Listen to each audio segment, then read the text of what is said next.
whereby you don't need to go to Sharjah when you are in Abu Dhabi to get a service. Everything is in a different is well catered for in a particular federal state or province. Provinces are competing. When Abu Dhabi builds a big skyscraper, Dubai will bring Burj Khalifa. When Al Alain does this, in the end, the country ends up developing. In Nigeria, you don't need to go to, if you are in Lagos, you are contented. You don't need to go to Abuja. You don't need to go to Kumasi. So, Kumasi is in Ghana, but thank you. You have run out of time. Thank you, Mr. Bulira. As you can imagine, it is going to be a very heated conversation, and if I do jump in, my credentials might permit me to do that. On to the next candidate. Let's look at Mr. Joseph Mabirizi. Quick question, Mr. Mabirizi. Are you familiar with the Malabo Declaration?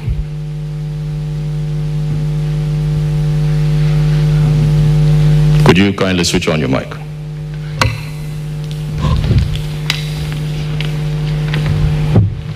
Are you familiar with the Malabo Declaration? So many declarations has been done. That is a yes or no question, so sir. Which one do you mean exactly? Malabo Declaration, Africa Union. Are you familiar with the Abuja Declaration? Which one in particular? Because several of them. There are several which has been done. I wouldn't want to eat into your time. Are you talking about the climate one? Are you talking about which one are you talking about? Okay, let's talk about agriculture. A declaration was made where 10% of revenues going through this fiscal plan when it comes to spending of any nation that is privy to the African Union spends 10% of their revenue on agriculture. As you can imagine, Uganda does not do that. That being said, what would you do in your first few months as president of Uganda to fix that? We have a very big plan about agriculture infrastructure, where we want to encourage much of small-scale industry, where people can use simple machines in agriculture. Like hoes? When I talk about simple machines, I know even a hoe falls under that, but there are other machines which are not big tractors. There are those ones which are operated just with small engines. There are those ones which are operated manually. They just push them. So there are so many. So I'm not talking about only a hoe. I'm very confused. Are we talking about combine harvesters? Are we talking John Deere? Are we talking, I'm very confused. Going back to plowing with oxen, which one is it? Give me something concrete. They are tractors, but now I'm talking about the simple machines which use these simple engines, which are affordable. They don't consume a lot of fuel, and they are being used in Malaysia. So you can visit Malaysia, because for me that's where I saw them. So that's what I'm talking about, that once we trade that and bring it into our nation, we would have helped a lot in agriculture. But you're addressing something different, because what this declaration say is to have 10% of your GDP. I understand your question. Give me time to answer. Please go ahead. If you want me to answer your way, then it's something else. Please proceed. I have my way, and I can pass either way to answer you. So you want me to give the answer you have? Huh? I have my own answer. So, I told the person who contacted me that let me hope you are taking me into a debate, not something like questioning you. Then you answer this, someone asks another question to take you off. So, what I was saying, there is a need to get that into that modernization agriculture. where we need to import simple machines to empower agriculture sector from the regions. And once you've empowered all the regions, having shared the power, responsibility, where the regions, they are also responsible for collecting taxes, and after collection of taxes, they only give 40% to the central government. Then 60% remains in the region. So the regional governments, they are responsible to institute and put into practice what fits their region according to agriculture. So it will be the responsibility of the regions sitting and deciding. Even what the declaration aimed at may be less. Each region will decide according to the need of that region. That's what we call shared power. It's not about only one person dictating that things should move in this direction or the other direction. That will be the responsibility of the regional governments. Makes sense. Thank you. All right, as we dig on, be reminded that our first theme of the night is youth unemployment and economic reset. This is where we'd like to turn to Honorable Robert Kyagulanyi Ssentamu, the one who has quite a large youth following. These are young boys and girls who need technical skills that are primarily scarce in our country right now. We look to training, we look to education, vocational education, and we also look to tertiary education that is still by and large weak. And also the digital economy is leaving so many people behind. From what you have seen in the many days you have been all over this country, if you were to become president, what immediate reforms will you use to drive an overhaul in TVET, and then also build real digital skills and ensure that the young person you have been meeting on this campaign trail is actually not locked out of the future? Thank you very much. And I'm glad you mentioned that indeed we've been traveling all over the country. For me, this is more realistic than idealistic. These are not just statistics, these are realities. These are people. We've been there, and in every urban town we've reached, you've seen hundreds of young people that show up, that are desperate, they're strong, they're talented, they want to work, but these are young people that have been failed by a system. It should be noted that Uganda is ranked the most entrepreneurial country in Africa. However, the young people are being failed because 70% of the small businesses that are started do not live to complete one full year. They are failed because of high taxes. They are failed because of the cost of money, high interest rates. They are failed because of high electricity rates. They are failed because of high transportation, and this comes because of the broken down transport infrastructure. As a national unity platform in the new Uganda, we have a plan of establishing 10 million jobs. Here we're going to do this by leveraging the tourism sector. As you know, Uganda is immensely gifted. We're going to leverage the manufacturing sector, and most importantly, the creative industry. Now, having come from the creative industry, I know the potential of the creative industry. Uganda is equally as talented as Nigeria, or even more talented. But looking at the Nigeria's creative industry, it is almost outcompeting the oil industry. In fact, they call it the new oil. because it is largely seen as even more engaging and more incorporating of young people, of the ordinary citizen, than the oil sector. Now, our plan is as follows. First, we want to empower and support the small, medium enterprises and the cottage industries. Now, for the benefit of our voters out there, cottage industries are the small scale industries, mainly in homesteads that are majoring in production. These, we must understand, looking at the growing economies of the world, these have been the unsung heroes of these growing economies. China, India, Brazil, name it. So, looking at these examples, we think it can be a benefit in Uganda.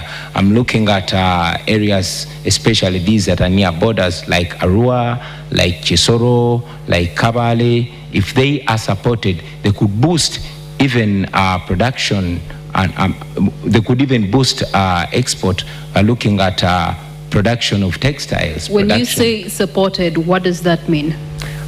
Supported means cutting down, reducing the cost of doing business, reducing the power costs, reducing the cost of money, reducing the interest rates, investing in transport infrastructure. This would make it easier for them, and it would boost them. Also, it's important to mention that in this line, we want to boost production. In our manifesto, we presented our school feeding program, where the government is going to be feeding children at school. Now, the people that are going to be supplying these foodstuffs are going to be the ordinary citizens, and in the new Uganda, the government will work with the parent teachers associations, the PTA, to ensure that they identify not only the most vulnerable, but also the most trusted and competent suppliers, the eggs, the wheat, the rice, the flour, to feed the children. This way, we're going to be able to support even the small producers, the women, and the ordinary people out there. We believe that this is not only going to boost education, but it's going to help in youth unemployment. We also intend to modernize our skills development. Your time is spent, but I'm going to allow you a minute. You have made recognition of manufacturing and tourism. These are high level in terms of strategic for any presidential candidate. Leaders have been describing it as Uganda's economic growth. However, there's one structural problem that still hinders both sectors right now, and that is unreliable power supply and high electricity costs. What's your solution? Well, the high electricity costs can be renegotiated. As government, we can go as far as renegotiating with Bujagali to ensure that the power comes down, because that is what is going to help the productivity. There's one thing, if you allow me also talk about, that's the exploitation. The current government prides in youth employment, where mainly the industries that are owned by foreigners actually exploit the citizens to an extent that young Ugandans are paid as low as 3,500 shillings a day. Now, I was in Parliament in 2019 and we passed the minimum wage bill. Unfortunately, General Museveni refused to sign it. Now, we are going to reintroduce it in a new Uganda, and I will sign it because I will be president. Thank you. Thank you for that. Let's move on to candidate Nandala Mafabi. I've been going through your manifesto, which is quite fascinating. There's something that you mentioned, cooperative-led agro-industrialization. You're familiar with that. And here you do target tea fertilizers at 30%. Explain to me how this sizzles into working on the youth unemployment problem in the country. Thank you so much. First of all, Uganda is an agricultural country, so it's an agrarian economy. And the youth we have currently, if I give you an example, most of them are living in schools, or they have dropped out of school, but they don't have land. They cannot be able to go on the land to till it. But agriculture employs about 80% of Ugandans. Now, as a government, which should be serious government, should ensure that Ugandan citizens are employed.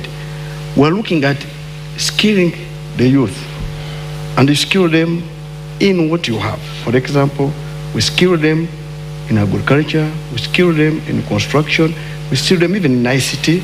Now, if you skill them in agriculture, that means you are trying to modernize agriculture. And if you're going to modernize agriculture, this youth will be employed in those sectors. I can tell you agriculture can go ahead to employ the biggest number of people. What do you do there? You produce what we call agro-processing. And if you go for agro-processing, those are industries and related industries. And when you bring agro-processing, the youth who have studied or who have not even unskilled ones, but you can skill them, will go and work in agro-processing. And that's creating jobs.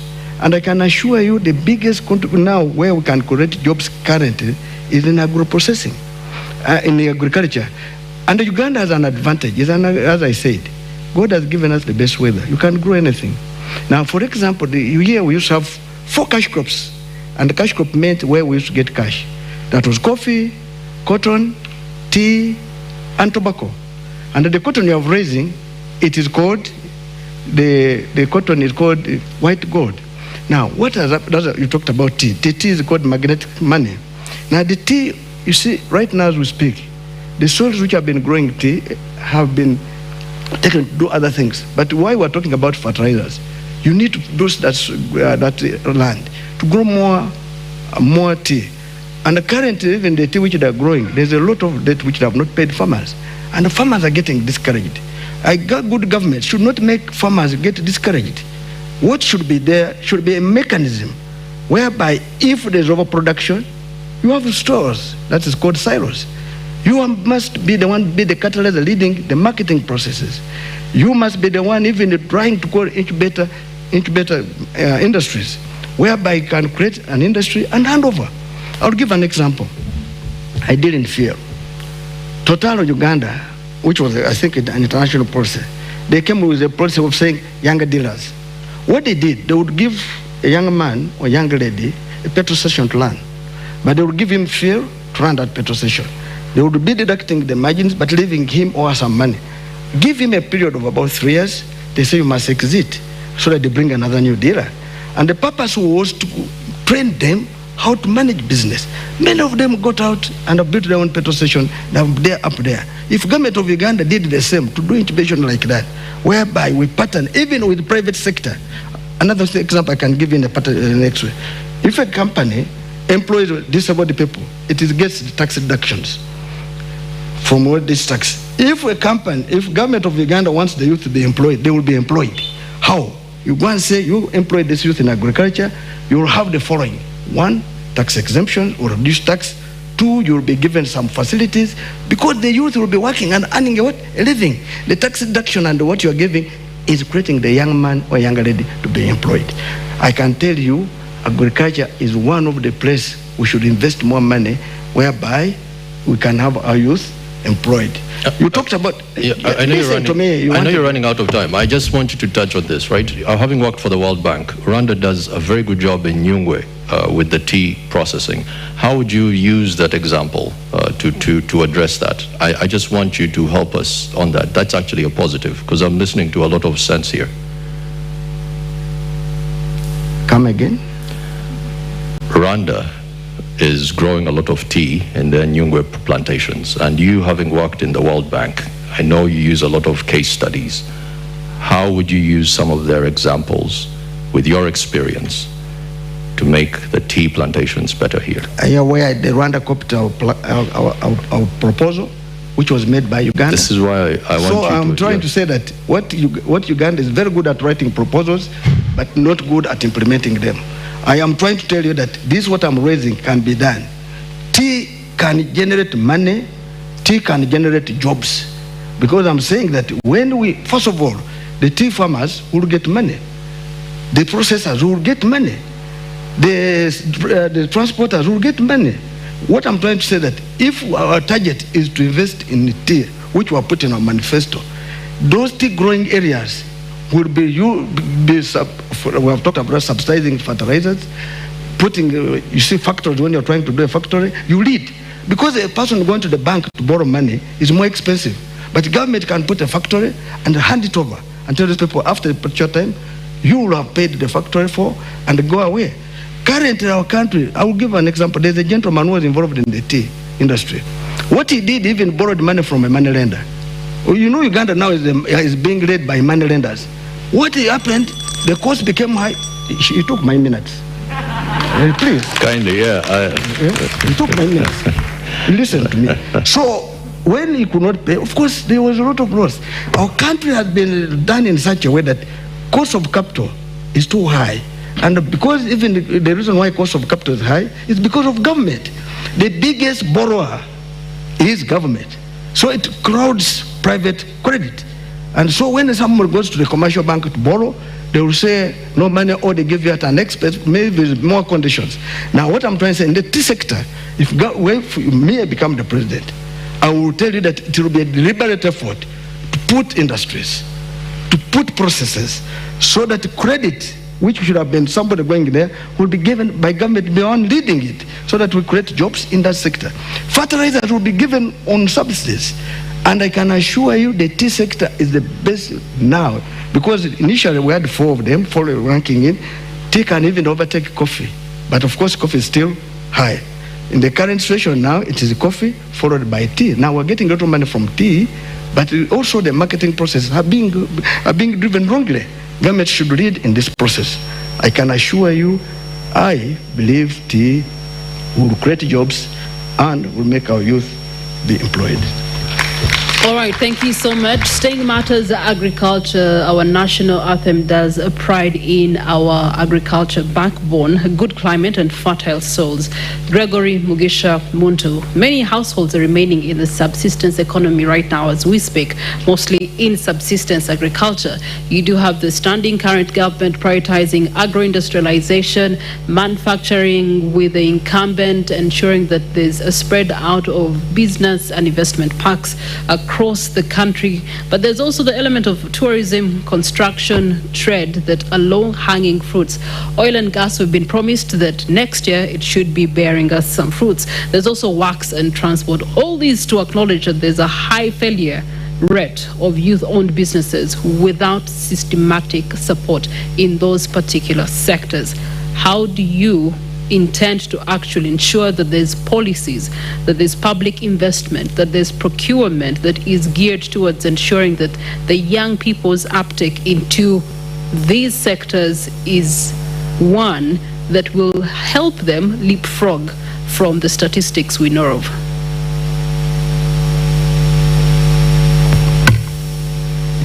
The measure of development of any country must be reflected in the development of the people first and foremost. In Uganda, where 70% of the population is in agriculture, fisheries and crop as well as the dairy industry, you have to focus to lift those people from the levels at which they are. And one of the things which is absolutely sad right now, that there was a total breakdown of extension services, and also credit is very expensive. Other than PDM, which is touted all over the place, which is only 1 million, it cannot help farmers who want to invest. One, raising money for quality seeds, buying fertilizer in areas where you find that the soils have got depleted, and then buying pesticides for spraying of crops, and also the use of machinery, either tractors or ox plows, that requires capital. And most of these peasants don't have access to capital, and our cooperative unions were literally broken down. It is very amazing that there is actually one fund. It is small, it's not big, the Agricultural Credit Facility, which is given by Bank of Uganda through commercial banks. In the 74 districts where I've gone, I have asked in about 8. It's only in one district of Nwaya where only 2 people raised their hands who were aware of such existence of such a fund. Now you can imagine, this is an agricultural country. There is a regime which touts PDM, which is on 1 million. And yet the fund which could have helped those who are in agriculture would go into agro-processing, people are not aware of it at all. And it's at 12% per year. Farmers cannot survive on borrowing from commercial banks or borrowing from SACCOs at 30%, 35% and above. It simply can't happen. And therefore we propose to increase agricultural credit and expand it and sensitize people, and also ensure that we either direct or working with the private sector to establish tractor hire services in areas where they still have large chunks of land. That is only in Lango, Acholi, Teso, where you find peasants who still have, or subsistence farmers who still have about 10, 15, 20 acres. Now the other areas where people are still on about 1 acre, 2 acres, that's a totally different approach that will be used.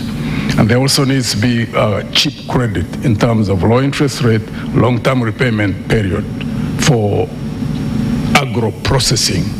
Because agro-processing, once you establish industries successfully and expand them, they become a market for those who are in subsistence farming. And also in the area of tourism, say low-hanging fruit. But Uganda is one of the countries in the region which doesn't advertise Uganda or market Uganda. I think the countries which aggressively market the countries is Tanzania, Kenya, and Rwanda. Uganda has entries about 1.2 million tourists who come in. Kenya, Tanzania has about 2.5. If Uganda was able to advertise itself, considering the beauty of this country and so many opportunities that there are in terms of tourism, and increase that rate from 1.2 to possibly about 5 million people, the employment and the levels of opportunity that there would be, those who would be expanding the beds in the country, those who would invest into cottage industries, because that would also be a market for agriculture and those who are agro-processing. If you get like 4 million tourists coming into this country, it will create a market for those, someone who's producing yogurt, someone who is growing carrots and cabbages, someone who is packing rice, someone who is all nature of things. Uganda has not, I think they are sleeping on the job when it comes to tourism in that regard, this regime. It would be our intention to ensure that we fully exploit the area of tourism, because it's not called a low-hanging fruit for nothing. Because investment doesn't take a long time. Marketing itself, once you have skilled advertising, Ugandans, there are so many Ugandans who are skilled in marketing, we can increase the tourist entries significantly in a 5 years' time, and it will be a very big area for employment of the youth. In your ANT manifesto 2026-2031, you are also very big about monitoring and evaluation of the manifesto you would have put out should you become president come 2026. What would be the indicators of success for the things that you have mentioned, particularly increasing the agriculture credit and also creating markets beyond our borders? One of the things that we really want to target and aggressively pursue is the area of corruption. We consider it as public enemy number one, because we lose 10 trillion Uganda shillings. That's about 2.7 billion United States dollars. And if you tackle first and foremost grand corruption, you know, where there are contracts for roads, contracts for water, contracts for energy facilities, where there are hundreds of millions of dollars which are lost, and you crack down, because we in our own party, we believe that if we dedicate effort in a span of 2, 3, 4, 5 years, you can reduce the loss through corruption of 2.5 billion. You can save about 70-80% of that. Reinvest it into the sectors which are needed: education, health, and also areas like I've already talked about, like in tourism. One, education, it may take a little bit of time to bear the results, but it's the highest form of wealth for any country that wants to develop. Because we are clearly aware that even countries which have nothing, not even one single mineral, when they invested in education, high quality education, skilling their labor force, and of course with good political management of those systems in such countries, some of them have developed example we keep giving is Japan. Now consider here, if you invest in good education, invest in having a healthy workforce, and also invest in agriculture, having food security, and also having citizens who are well fed. When you have those, plus the mineral potential which we have, and good political management, the sky is the limit for this country.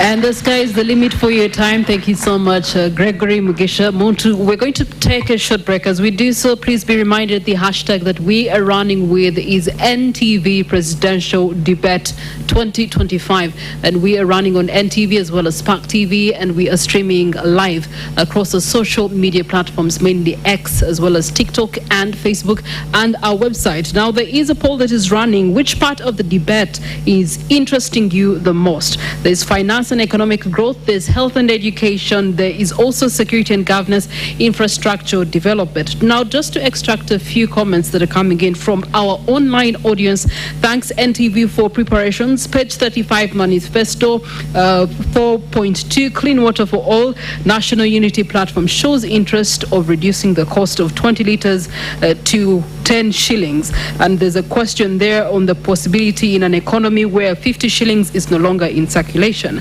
There's also one that has commented here. WAPS on X says, what are the specific national laws, regulations, and doctrine that a government that has power can actually use to ensure that there's a security, particularly regarding the arrests, the detentions, and the use of force and the such that is happening? Basically, what we have been seeing in the most recent days as far as security and stability is concerned. We also do have Waha on X when he says, when the economy is stable, security will have the funds for defense, education will be funded, infrastructures will be built, and the health will have enough drug supply, meaning the well-being of the citizens, boosting the growth of all sectors.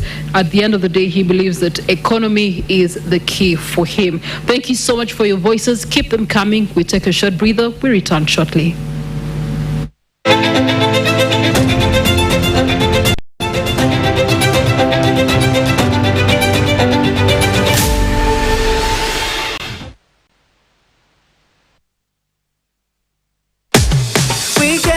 Sina yeto inagafumba. You got Glovo. Oinacheweta gamukatale tofayo. You got Glovo. And this a banger for the entire Africa. And this a blessing from the Almighty Jah. And this a one and then my wife. You got Glovo. You got it all. You got Glovo.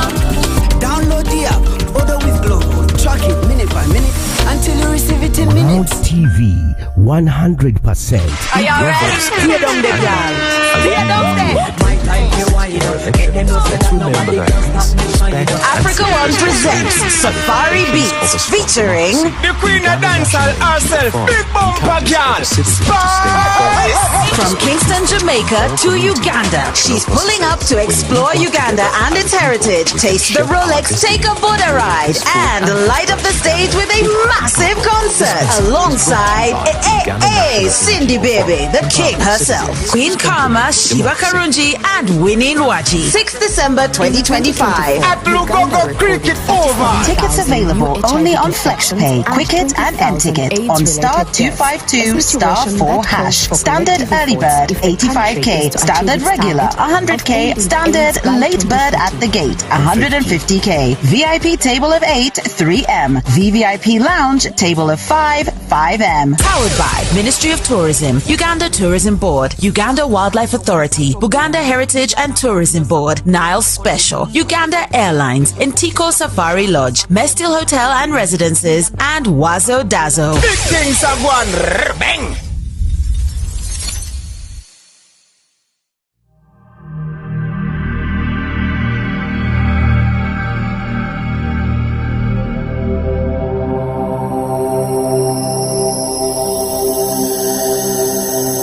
Ground TV 100% entertainment.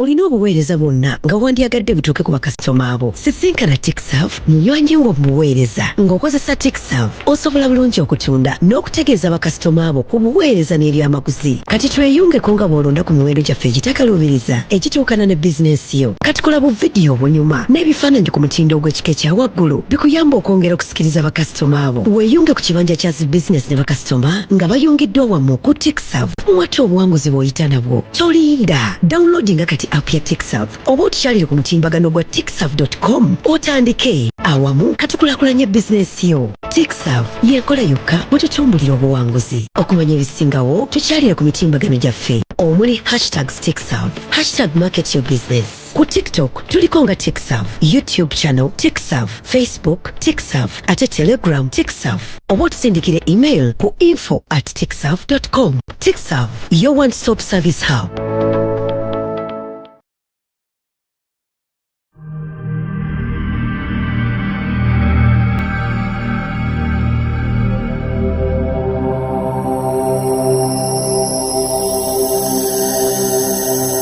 Ground TV, 100% entertainment.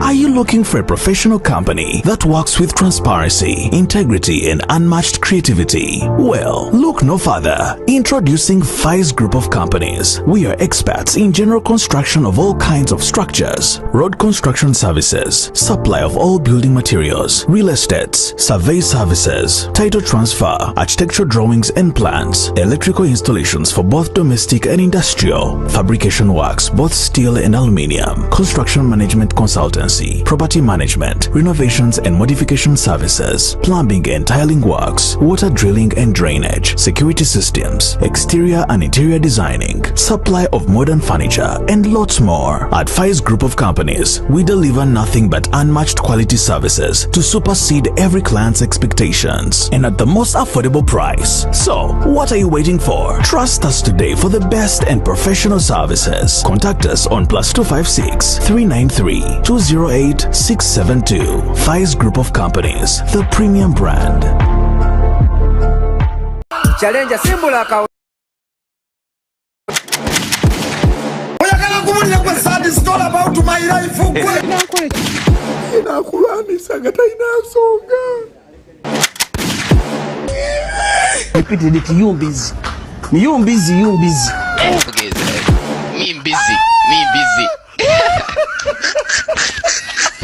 me najivuddemu edda kanyende mu bembogo obujozi bwo bagwemu ntukubenkuuka namba koleeta famire yankerebwe omubanda alopye ku polisi. Ground TV, 100% entertainment. Dankupima nani wataika mpanchi abalala banja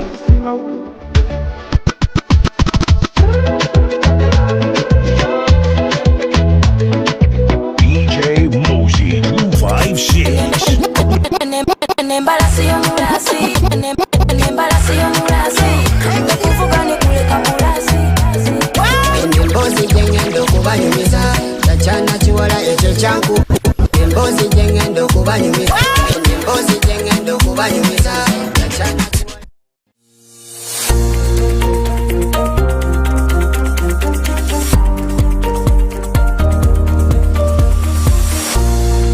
Ground TV, 100% entertainment.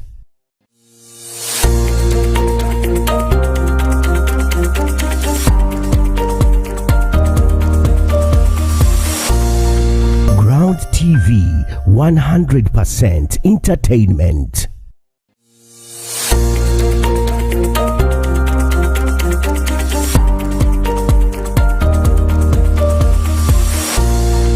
Ground TV, 100% entertainment.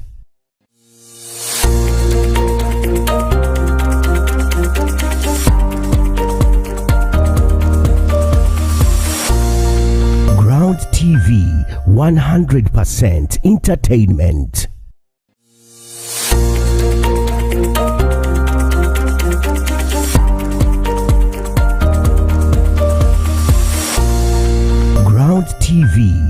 100% entertainment.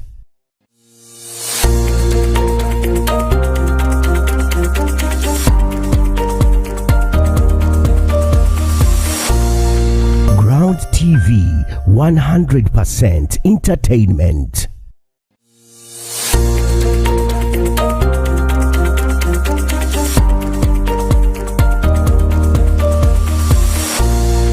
Ground TV, 100% entertainment.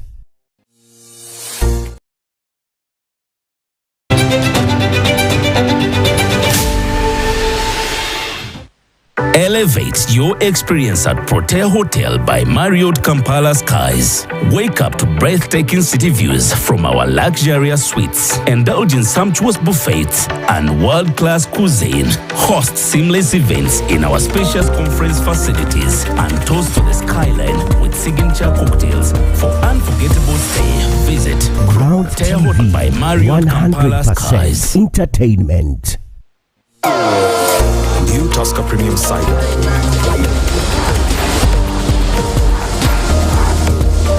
Crisp, delicious apples, Ground crushed TV, and blended to create a 100% unique taste explosion. Your voice counts and matters as we move toward the 2026 general elections. Let's remember that peace, respect, and civic Ground responsibility TV, are the foundations of a strong 100% democracy. The entertainment. Uganda National NGO Forum encourages every citizen to stay informed and participate peacefully in all community and national processes. When we work together as a people, we can shape our Ground destiny TV, and build a peaceful and prosperous 100% Uganda with happy entertainment. people. This message is brought to you by the Uganda National NGO Forum, empowering citizens, strengthening democracy. Ground TV, 100% entertainment.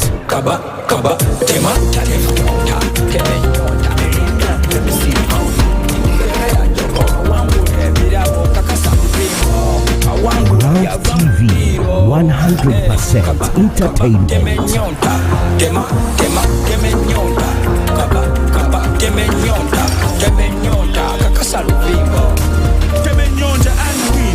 Drink any Ground 300 TV, ml Mirinda Pepsi 7 a Mountain Dew 100% or even fish chicken at the entertainment. ground and stand a chance to win from drones, noise, cash, border borders, flat screens and so much more. This promotion is valid for a limited time only. Terms and conditions apply.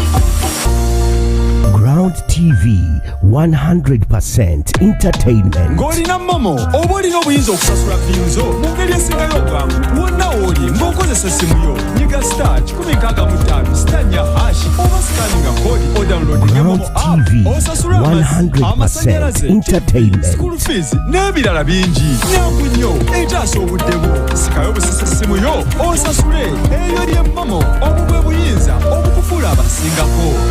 Ground TV, 100% entertainment. All the taste you want in a beer. Rich, silky, Ground TV, delicious 100% Guinness entertainment. now with a daring new look. As bold and vibrant as you. Ground Guinness TV, Smooth. Make it yours. 100% entertainment.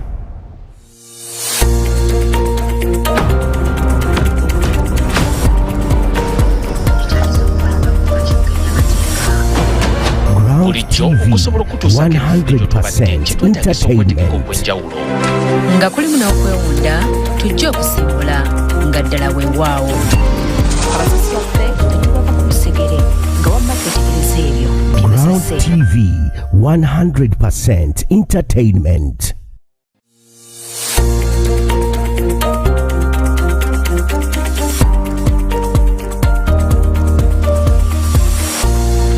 Ground TV, 100% entertainment.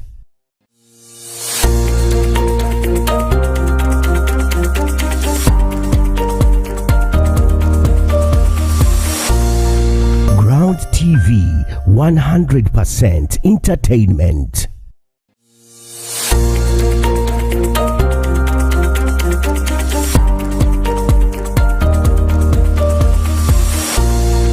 Ground TV, 100% entertainment.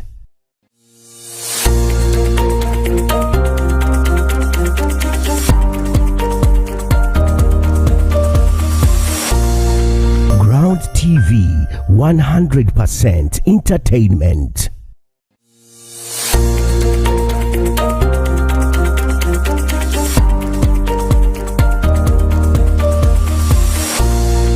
Ground TV, 100% entertainment.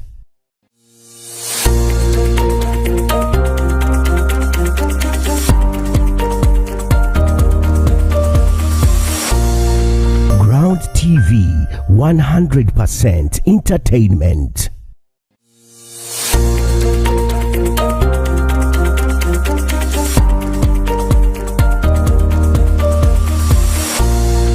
Ground TV, 100% entertainment.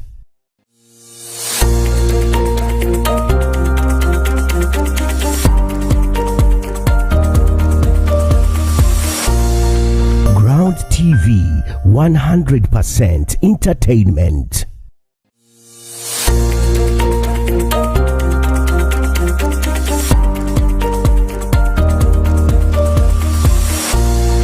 Ground TV, 100% entertainment.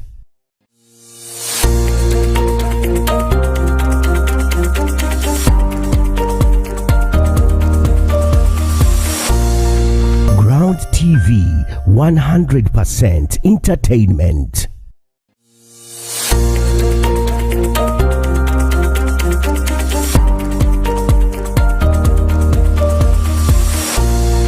Ground TV, 100% entertainment. The wait is finally over. Introducing Ground TV, Uganda's #1 100% entertainment channel. Get ready to experience non-stop entertainment your way. Watch your favorite shows, music, movies, and much more all in one place. Stream Ground TV now via our website www.groundmediaug.com. Also on streaming TV apps like Amfro Mobile app, My Channel app, Magic Plus app, Green Monday app, TV Garden app, and also on Telegram channel at Ground Media UG. Don't miss out. Tune in now and enjoy the best of entertainment Uganda's way. Stay entertained, stay connected with Ground TV.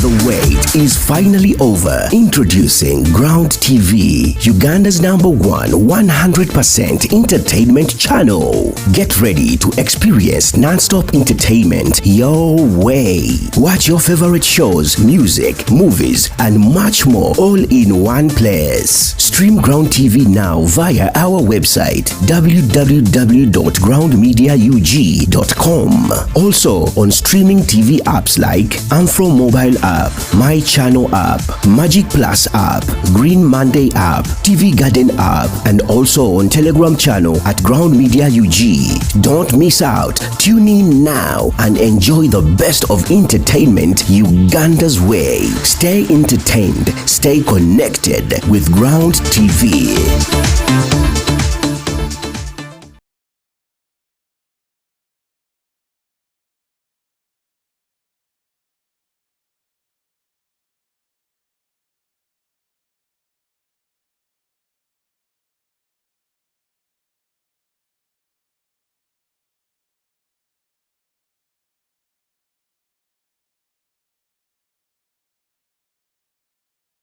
Are y'all ready? Stay down there, girl. Stay down there. My time you wind up. Them know say that nobody can stop me shine. Africa One presents Safari Beats featuring The Queen of Dancehall herself, Big Bumper Girl, Spice! From Kingston, Jamaica to you.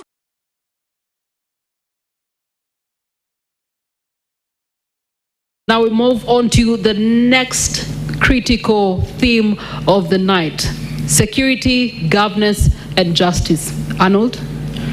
Thank you, Priscilla. Let's start with the candidate, Bulira.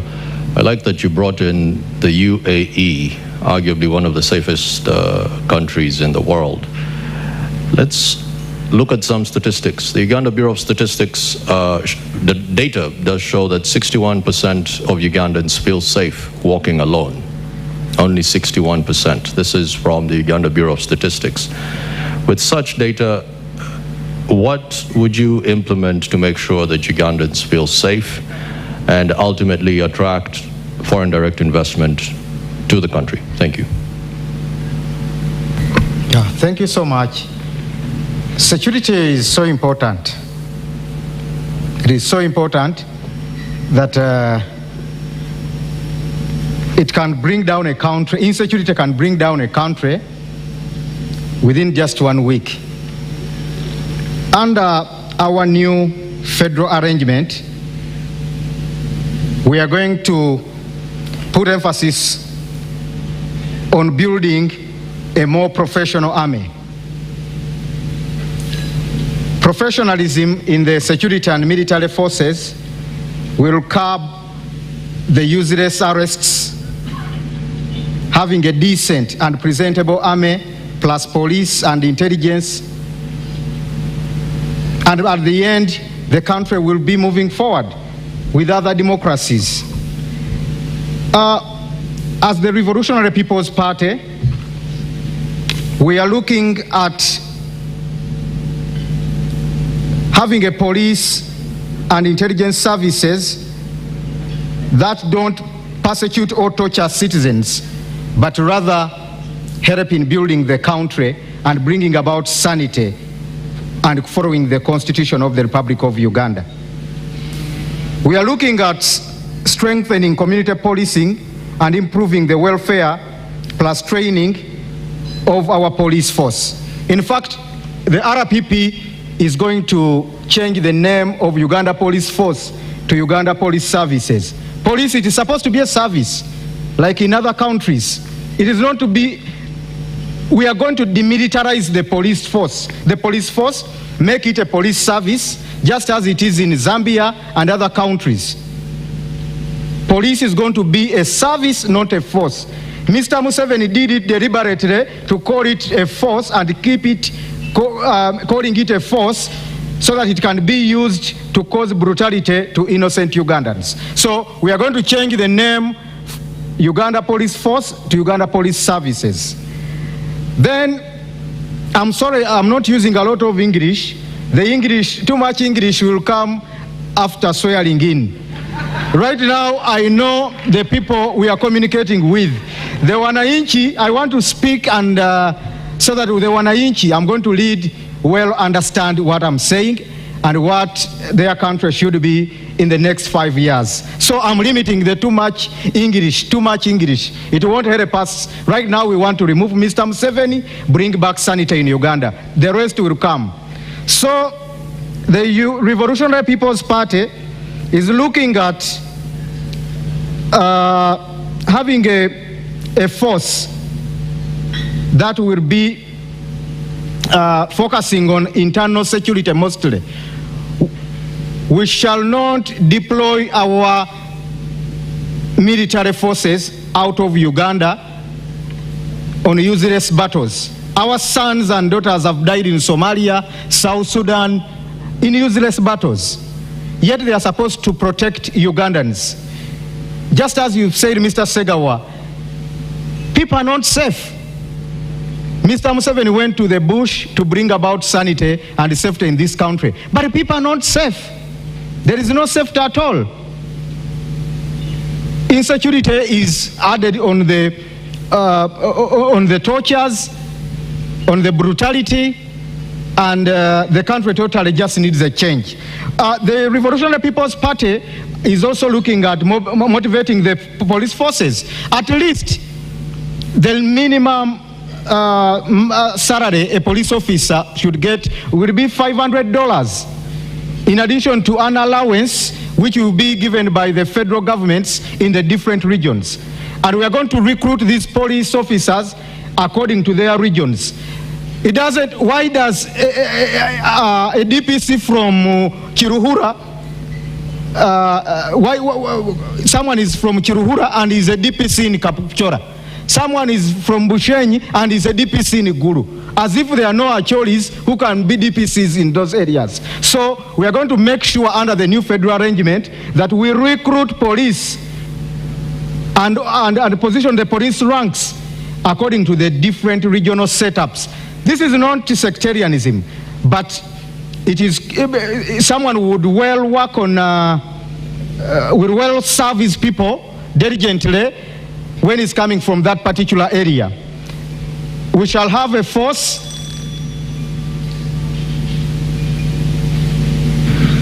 All right, thank you so much. As we do continue to look to peace and security, candidate Gregory Mugisha Muntu, you're one who has served with the forces, the Uganda People's Defense Forces.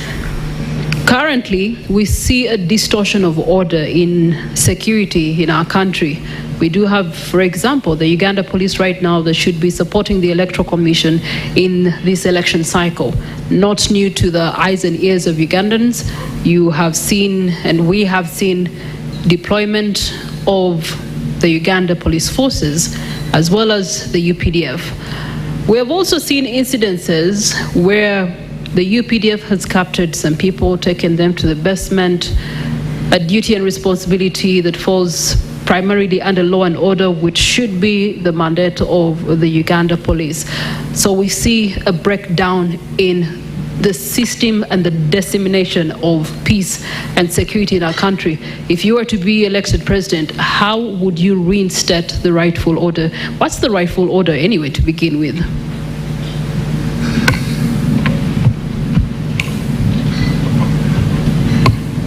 You cannot effectively deal with the security problem of the country unless you deal with the political question first. Because the army, the police, intelligence services are involved in unlawful activities because of the wrong orders they get, which are rooted in politics, because the top just wants to hang on to power. There are many officers and men in all those forces who love the country as much as we love it, who are well educated, who are well trained. So once there is a conducive political environment that is deliberately created, they can professionalize all those forces. That's one aspect of security, or the cause of insecurity. There's also another aspect that causes insecurity in this country. You can't have security unless you eliminate poverty. There are many places where we are going through the villages. People are staying with animals in their homes. Because if the animals are outside the homestead or outside the house, they stay with animals inside the houses. If they stay out, because of the desperation of the people, they steal those animals. Now, when there's that nature of insecurity, even if you have 500,000 police officers on the beat, you are not going to control people who are desperate, who need something to eat. And therefore, the only way you can tackle that form of insecurity is to invest in the lifting of people from the levels of poverty where they are and ensure that they have got the means to cater for themselves and their families. Two, issues of justice.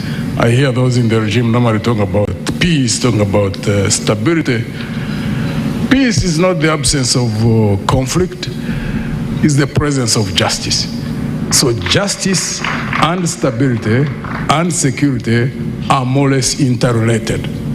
Now, if you use the army, police services, and intelligence services in a state where there is no justice, yes, you can clamp down on people, but know that you are creating conditions for an ultimate situation where there will be an explosion.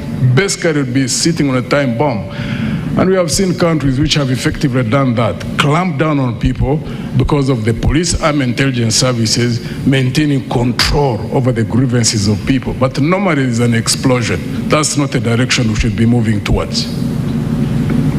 And therefore, under our government, one would want to deal first and foremost to ensure that there is a leadership that follows the law, the Constitution and the law. Because that's also a form of security for those who are in power and also those who may not be in power.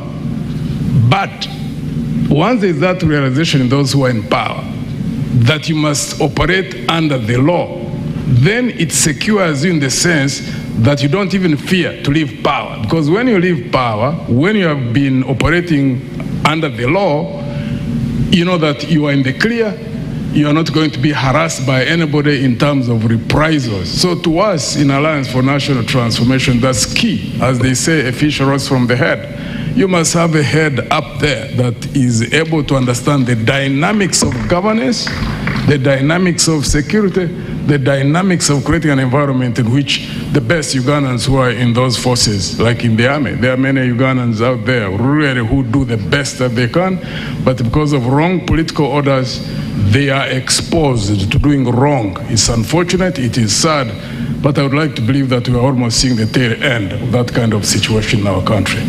Okay, they always say the fish rots from the head. Yeah. Let's borrow an example from our neighbors in Kenya. In 2010, they decided to change their constitution. One of the things that they were trying to remedy was the reduced presidential powers and also introducing stronger checks and balances towards governance and democracy. If we were to elect you as president on the 15th of January, how would you treat the current standing constitution as it is and the powers that it gives you as president on the day that you are inaugurated? One of the things that we want to ensure that is processed and reestablished within the Constitution is the question of term limits. However, constitutions alone are not the issue, because we have had many countries where they have been the best constitutions, but they're always overridden. Why? Because of the culture. That's why we keep concentrating on ensuring that we get the men and women who not only talk about these issues of governance that we talk about. The Americans say talk is cheap. Any of us can say about the things that we say. Culture, to change culture, you must get people who are in leadership who are acting out of conviction. If you don't get people who are operating out of conviction, I mean, who can't market oneself? We've seen that happen in the last 63 years. That's why our focus is beyond removing what we don't want. We must focus on doing that we want. That's why we focus all the time in Alliance for National Transformation. Because we've seen regime after regime leaving power and we remain in the same vicious cycle. There are many Ugandans, every sub-region, every religious group, really who care about people, who care about the country. So if you have men and women in a team at the national level, I operate in teams. If it's the will of God and the Ugandan people trust me with power, I operate in teams. If a thing we would do is get the men and women in all those areas, every ethnic group, every sub-region, every religious group, to ensure that the best are at the core of the management of this country. And then you change the culture. All right, your time is first spent. Thank you so much. Thank you. Candidate Kyagulanyi, you've heard, I want to ask you a quick question, yes or no? Then I'll ask you my next question. You've had retired General Muntu say he works in teams. If you were inaugurated on the day, would you be happy to work with anyone on that podium? Yes. Okay. My question is, given that 14 to 17 Ugandans still pay bribes, over 88% see corruption as a concern, tell me, what do you see yourself doing to change our corruption perception index where we sit at 35? I mean, it's terrible. Please ask the question again. So right now, The statistics do show that 14% to 17% of Ugandans pay bribes, and 88% of those see corruption as a concern in the country. What would you do to improve Uganda's corruption perception index, which is terrible? Thank you very much. You see, before we find a solution, it's very important for us to analyze the problem. I think it all begins and ends with leadership, and Mildred mentioned it a few moments ago, that the fish rots right from the head.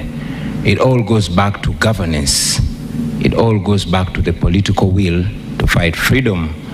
As we stand right now, the Inspector General of Government, the IGG, Mulyagonja, mentioned some time ago that the big fish in corruption are always pursued and they hide behind the president. We are in a country where the head of state is the chief priest of corruption. You have seen scandal after scandal, and all the culprits of corruption are protected by the head of state. You saw Anita Among, the current Speaker of Parliament, sanctioned internationally because of corruption by being protected by the head of state. Just a few days ago, a person that the court actually said had a case to answer on corruption, a minister called Lugorobi, he was cleared. Meanwhile, on the same day, other people were being arrested. There was allegations around Parliament, allegations of corruption, and the leader of opposition, who happens to be in presence today, wrote to the IGG to investigate those cases, and the IGG went mute. You have seen scandal after scandal in Parliament: 40 million bribe, 50 million bribe, 100 million bribe, all in exchange for the passing of classified money to be used by General Museveni, etc., etc. We have demonstrated our stand on corruption with the little power that we have, and we indeed continue to commit to Ugandans that as president, I will lead by example.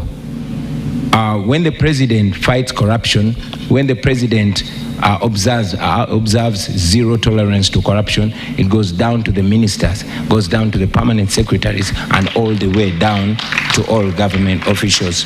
Our commitment will be zero tolerance to corruption. We've demonstrated that, and we will ensure that anybody that puts their hand in public money, the hand will not come out there, but the neck will go there as well. Thank you. All right, thank you so much, Robert Chagulanyi. Nandala Mafabi, if you were to become president, how will you change what Mugisha Muntu referred to as the culture? So there's the command culture that we're seeing right now. There's the oversight of security forces, and in the most recent days, as has been pretty much the last 3 electoral cycles, we have seen infringement on rights and freedoms and a fair playground for all the 8 candidates in the race.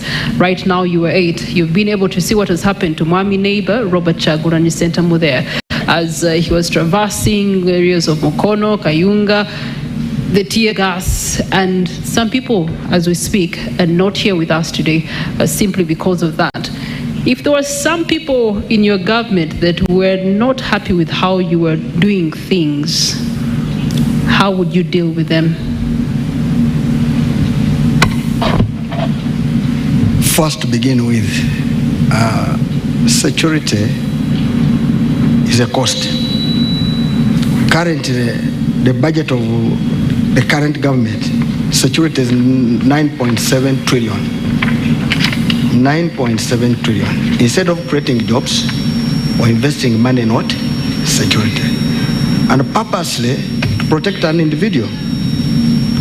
If you went now on the street, the insecurity you'll get there is not of a gun. You'll get an insecurity of somebody wanting to find something to eat. And that's why we're saying, first and foremost, To deal with the insecurity, you look at three things: the poverty, the inequality, and the injustice. If people have what to eat, they will not be on the street. There will be less cost in the security to police them. If there are inequalities, people will want to have equality. And as a government, you should ensure there is quality. Even our constitution is very clear. The country must be developed equally, where those who are less developed are given a special consideration. And this also brings a problem. Injustice. You treat others differently, others don't obey the law, is very dangerous. So what will happen? A good government should follow the rule of the law. And the rule of the law means everybody is equal before the what? The law. Currently, let me go ahead a bit, then I come back to the security. Currently, we are getting political judgments, not getting judgments following real justice. And the first place where people should be dealt with is judiciary. Now, in Uganda, the head of state is the same as the head of government. And you know, government is the one which consists of the executive, the legislature, and the judiciary. Now, he's the head of state, he's the head of government, he interferes in all this.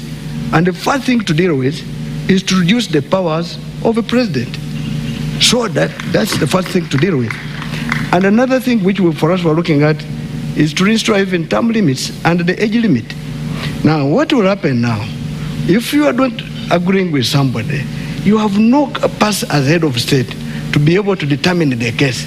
There should be processes to determine. And the judiciary should be the one which works. The parliament should be the one which also works. And of course, the executive controls the police should be the one which works. I believe if police was a real police force, which is supposed to protect the citizens of Uganda, to maintain law and order, it wouldn't be the one to fight the citizens. And that's what we're saying. The police should be a professional police. That applies to the army. The army should be the army which is a professional army, not an army which comes to terrorize citizens. Okay, allow me to interrupt. On that note, if you were to take over power, there's already a backlog in our prisons right now. 89% of citizens are aware of their right to seek justice, but only 17% are able to claim this justice and claim it in time, with only 15% knowing about the free sitting government to infringe on the rights of individuals.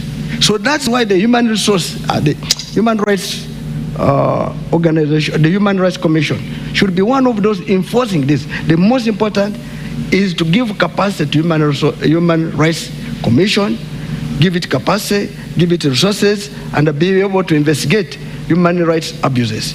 Number two, political prisoners, if you are in contestation of politics, it should also be decided in politics. There's no need to take your colleague in prison. If it is now like an election, allow him contest. Don't curtail anybody's rights. Three, access to justice. Of course, many people don't know their rights. And because even the access to justice sometimes is very expensive. Let me give an example. You go and get my mother deep in the village in the mountains, who will not know her rights. To go to court, you move maybe, say, 50 kilometers. What time will you reach court? You have mentioned the cost of justice. What strategies would you deploy to reduce the cost of justice? First of all, employ professional judges. You should not employ cadres. You should employ people who know their work. Number two, you should ensure that there's public awareness. Where there is no one able to get justice, let's say getting a lawyer, the state should be able to provide remedies and make sure the person is represented. Three, there must be civic education. The civic education must be on radios every day, telling people that should you have this is what you should follow. This is where you should go. But here already was only talking about elections and PDM, what is not useful for now. This is very important, and that is a deliberate effort. You must invest in it. And of course, there must be also audit of judgments.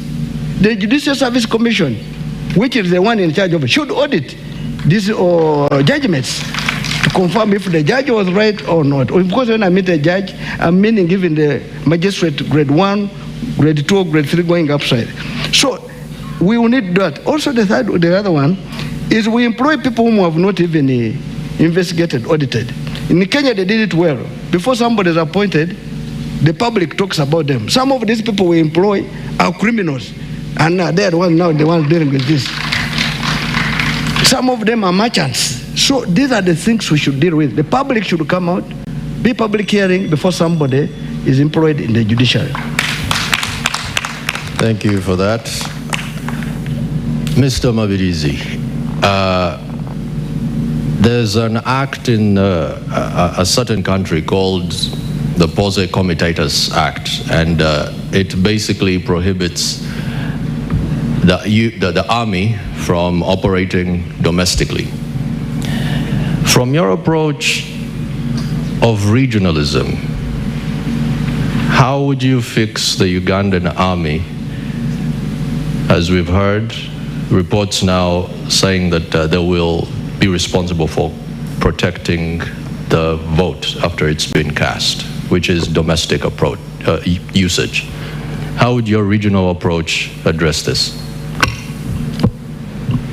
Thank you so much, Mr. Moderator. First of all, I want to arrest your fears. I'm going to start from the other end, not from where you want me to start from. You've heard me talking about regional governments. If you can recall, in 1980, there was a man called Mayanja Nkanj. Mayanja Nkanj, he could raise out his 2 fingers. The 2 fingers representing, number 1, the government of peace, number 2, the 2 governments. And those 2 governments, we are talking about the regional governments. And when it comes to regional governments, we are the CP, we are the architecture, the champion of federal. So we are talking about federalism, the tangible one, which can work to solve all the problems of Uganda. So in a regional government, where I've already told you that there is share of power, so the recruitment of soldiers, the policemen and so forth, it depends on the population of the region, or per region. Not only that, but in every region, because it is in the set of a federal government, in every region, they have got judiciary department. In that small government, if in courts call them small governments, they have a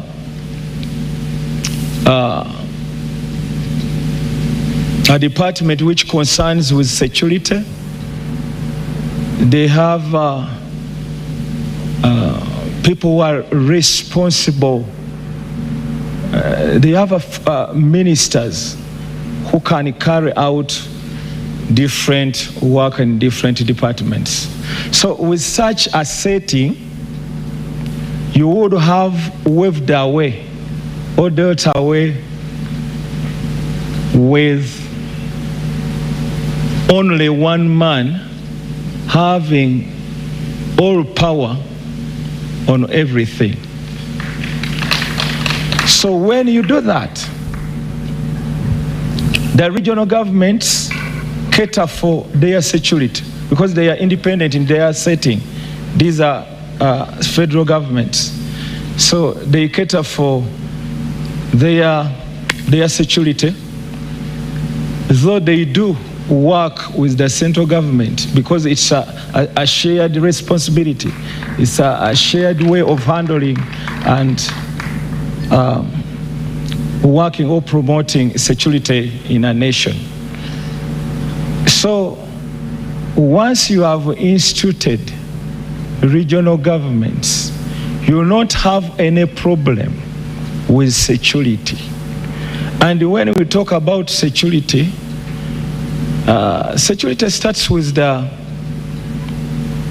citizens, getting to know who is my neighbor. So once the setting is in regional government, whoever enters that region, at least people get to know each one has got to know his neighbor. Once there is any visitor who comes, so they get to know that so and so has come in.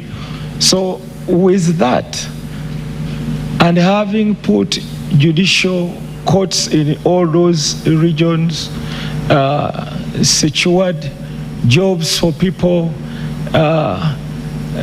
people have shared the power and responsibility, so you will not face any problem which concerns security. So we don't need to borrow any other kind of security abroad or looking at a certain government. We can just do our own here. Once we get to know that what can solve all the problems of Uganda is federalism. Without that, leaving power in only one man's hand, nothing can change. Thank you for that, Candidate Mabirizi. At this point, Priscilla. Well, at this point, you are reminded that we'll be closing this debate at 11 p.m. And as we do so, we do believe that you have reactions, you do have some comments. We do have sector leaders in our audience this evening that would like to respond to what has been submitted of our 5 candidates. Equally, our online audience has some burning questions, and so we'll be interacting with you in a short while. Let's start on our final bend, finance and economic development. And I'm going to start with the man who has told us that on the race to 2026, he intends to put money in what? In our pockets. Hey. Okay, fixing the economy is just one element, but one who's a financial advisory. What does Uganda need to fix the economy, with or without you as president? Nandala Mafabi. I think you are aware. Let me start from 1986. In 1986, our budget was 777 billion, before removing the 2 zeros, 86, 87. And that budget was able to do a lot of work. You know, they did what they could. Even university students would study for free. Somebody would say it was only one university. Currently, if you remove 2 zeros, you get 7.7 billion. Right now, our budget is 72.3 trillion. That means it has gone more than 10,000 times. But what have we got? So all along this time, what has happened is what? One, wastage. We are talking about corruption. Is one of our main problems in this country. Every year they steal over 10 trillion shillings. Now when they are stealing that money, first it increases the demand on taxes. So that's why people have to pay taxes to cater for theft. In our economy, we have money in houses. It is counted in circulation, but it is not houses. But let me focus on the one of this current one.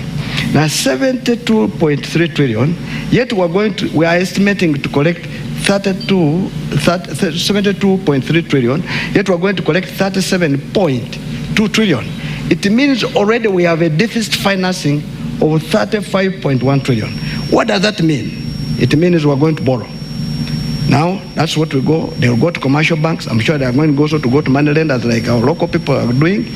But that already is a demand on cash in banks. Now, when the banks will be preferable to lend money to government than the private sector. So if the private sector does not borrow money for investment so that it can be able to generate jobs, because if I went to a bank, I want to borrow money to put up a maize mill, but because of the cost of the money, I will not go there.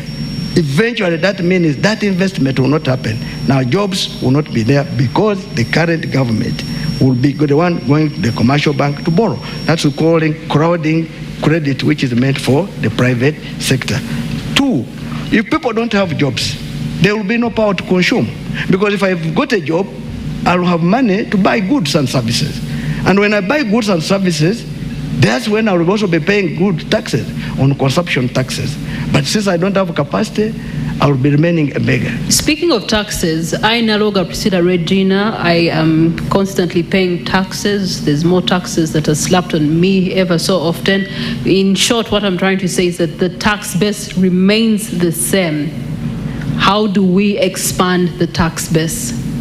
I think if you had listened to me, you would have got how you expand. Because I've said, if you have overcrowded, you have crowded the credit for the private sector, there's no investment. If there's no investment, there's no employment. Anybody who is employed pays taxes by either consuming goods and services, if it's not at the pay as you earn level, but at a certain level, you'll pay as you earn, which is a direct tax. Now, how do we do this? First, we must release credit so that the private sector is able to access credit at a lower interest rate so that it's able to invest and get a return. Currently, the country Uganda we're living in, everybody now, if I'm not mistaken, every village you go now, there are money lenders who are lending our local people maybe 100,000, but they're charging 50% for only 1 month. Already those are the ones depriving those people to remain in poverty on a daily basis. Now, how do we go about it? We must expand the tax base. We shall expand the tax base if the government reduces its appetite for money which they are wasting. Cut corruption, you see defense, 9.9 trillion. If this money you invested it in productive sector, like agriculture, it will generate more money because that will create jobs. And that's what we're saying, it must be invested in better places. Insecurity will go down quickly because the biggest insecurity is because of lack of jobs. 3, currently, 14 people are the one maintaining 86 people. Now that's very dangerous. A country which is full of beggars is very dangerous. And that's where we are saying we must cut it down and make sure that people can get it. And that's why in agriculture, we're talking about cooperatives. Everybody what we grow, government will Okay, thank you so much. You can find more details in the manifesto for the Forum for Democratic Change candidates. We're going to allow you to take a breather as we are getting reactions from the audience. We do have various sector leaders that are in our audience tonight. Amos Wekesa has joined us this evening, and he's been an ambassador of Uganda's tourism, so much so that he ended up setting up shop in a neighboring country simply because of the things that you, candidate Nandela Mafabi, are talking about. Amos Wekesa.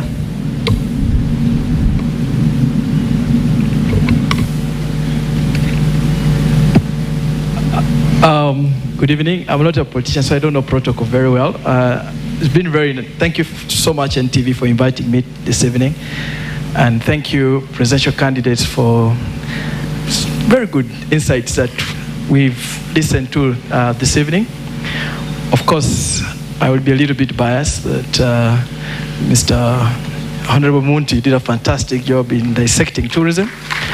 I was actually shocked that you related it to everything else, to security, to the market. Yeah, if 4 million tourists arrive Uganda, each of them will eat 2 eggs a day, and they spend an average of 8 days in the country. You just do the mathematics. An omelette, they will be willing to pay $10 for an omelette. You know, you just grow the economy instantly. I also say, when Honorable Chagulanyi, you had a very fantastic write-up in the manifesto about tourism. I was actually very impressed. I think my only concern is that it's not being sold well. I think we need to sell that dream. Yeah, it needs to be sold a little bit more. I also want to say that tourism, the reason why they say tourism is Uganda's lowest hanging fruit is because of the potential we have. The great weather, the mountains, the lakes, the rivers, the people, the culture. It's just so low. And then tourism this year, earn the whole world about $10 trillion. But if you just remove the $10 trillion and put on the side and go just for sports tourism is one of the fastest growing sectors. And Ugandans are extremely very talented. It's just that a lot of them don't have the opportunity. This year, sports tourism earned $800 billion across the world. By 2032, it will be earning $2.2 trillion just by doing sports. Amos Wekesa, in the words of the incumbent, therefore, one of our biggest challenges as a country is that Uganda is not a brand. Every Ugandan must talk about this brand called Uganda. We're going to put the shelves out there. I would like to hear from the candidates what type of brand Uganda will be, because right now it's a brand which is partly majorly not known. If it's known, it's not known for the good things. What kind of positive brand can you guys put on the shelves in the world? All right. Thank you so much, Amos Wekesa. We also do have Yvonne Mpambara that is on the floor this evening, and she too has reactions. Yvonne?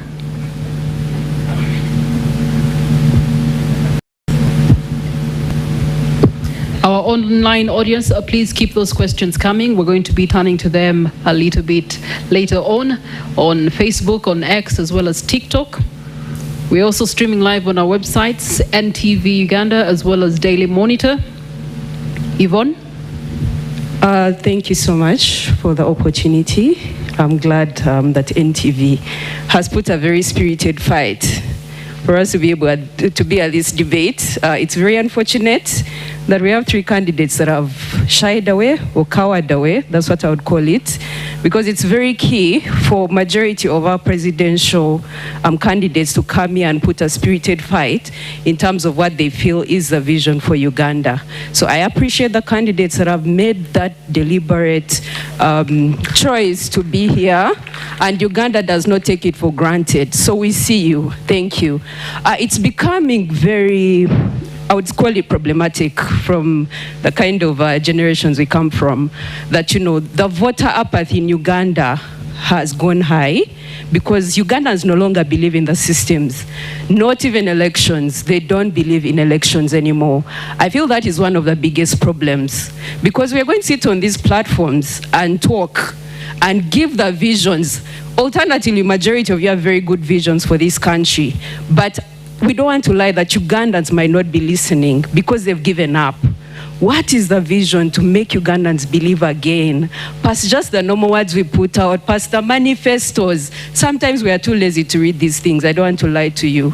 So we don't see the vision from those booklets. We don't see, what do we do to bring the hope back to Ugandans, that Uganda can transform and become a better country where all systems work, where we believe in the kind of leaders we're putting in place, where we are sure that we are all included. I'm seeing so many men seated in front of us. What makes you think that the voices of women are included in the discussions you're having? These are tough questions, because we feel as good leaders, if you're going to cover for majority of the population, what is your fight? Is this largely about competition just for presidential, or you have an actual voice for saying we want all Ugandans included? All right, thank you so much, Yvonne. I believe the candidates, you've gotten her point. Priva, I do believe you also do have a reaction for us in the house. To our audience on KFM and Dembe FM will also be coming to you. Equally, those of you that are streaming live on YouTube will be with you shortly. Priva. Miss Kasire, Evelyn Kent, talk to us. What do you have to ask? Thank you so much. My Evelyn Kent Kasire, candidate to Manempi Kampala, and a need flag bearer. My question goes to Nandala Mafavi. In considering the high living costs in Kampala, what plan would you have, it being a city, to help Kampala people have a better life? And the second question is, at what point in time did you make up your mind to use money in your pocket as your slogan, considering we had presidential candidate, a need presidential candidate, Joseph Kavleta, who has been using the same slogan since the 2020 elections, and assuming he had been nominated, would the two of you still have carried the same slogan? Thank you.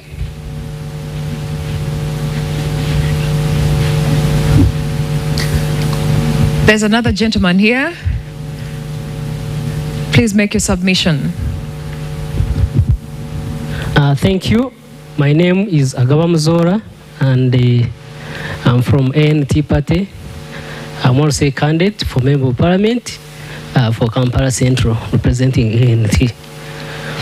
My question goes to Honorable Robert Kyagulanyi, and it relates to the recent confrontations his camp has had with Uganda Police and other related security agencies. It's quite unfortunate because previously, especially people from the security sector have been telling us that Ugandans were telling them that elections are boring because there are no violent confrontations between political camps and the security people. But they were not pointing at which Ugandans were saying that. To me, I took it to be that it was from their mouth. And so, as we have progressed, we have seen that boredom go away. Your question being? But also, the question is, Mr. Kyagulanyi, when you are in Kawempe, there is a video attributed to you telling your supporters that in Uganda, kati muri bayekera, mutambule mudeo wakanga bayekera, bwe mutuuka mukole ebikorwa ebyekiyekera. All right. Which means in English that you had told your supporters that you are rebels. As you go home, behave Your like rebels. When you reach home, act as rebels. Are those statements truly yours? And if true, what actually did you mean? Because we got different interpretations. All right, thank you so much. Of those statements. You know, politicians speak a lot. So, gentlemen, this is my floor. I will have you continue that debate somewhere else. But your point has been duly received by the candidate that you're referring to. All right, Anwar Katamba, talk to me.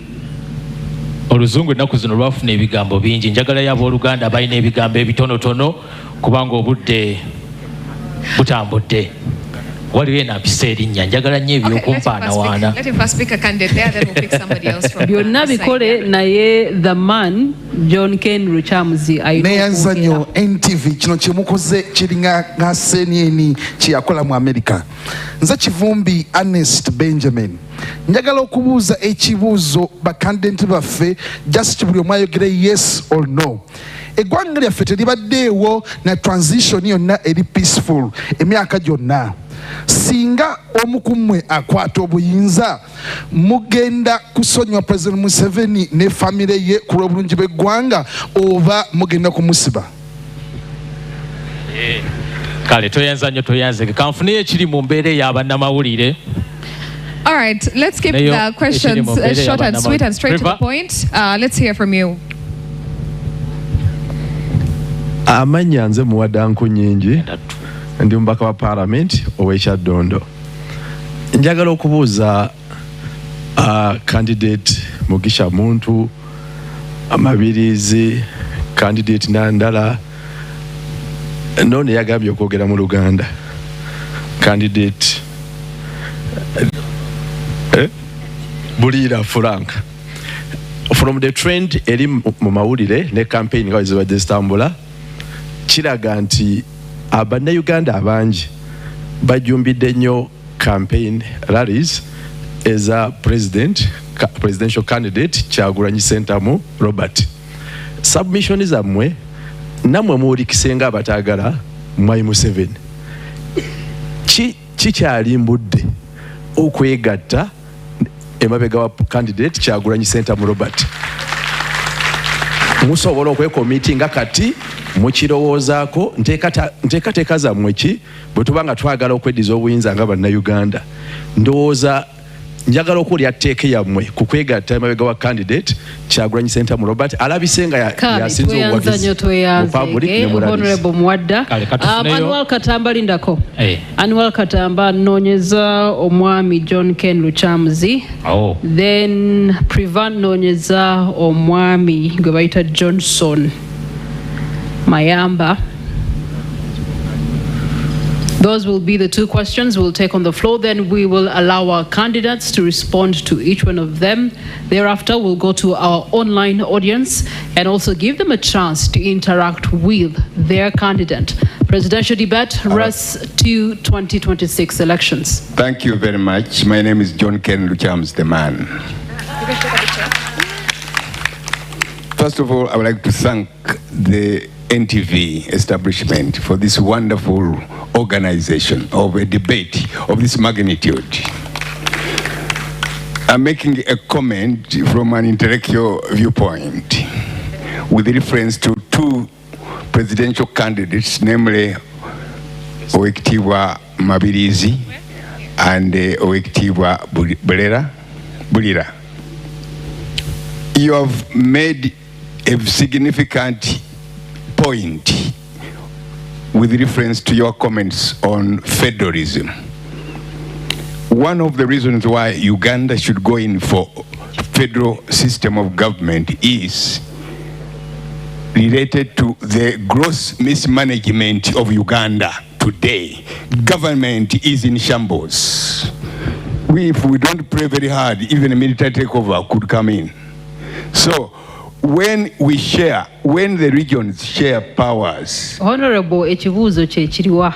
Yeah, no, I'm making a comment. No, oh, you're making a comment? Yes. Okay. When the regions share security powers with the center, and well knowing that Article 1 of the Constitution says power belongs to the people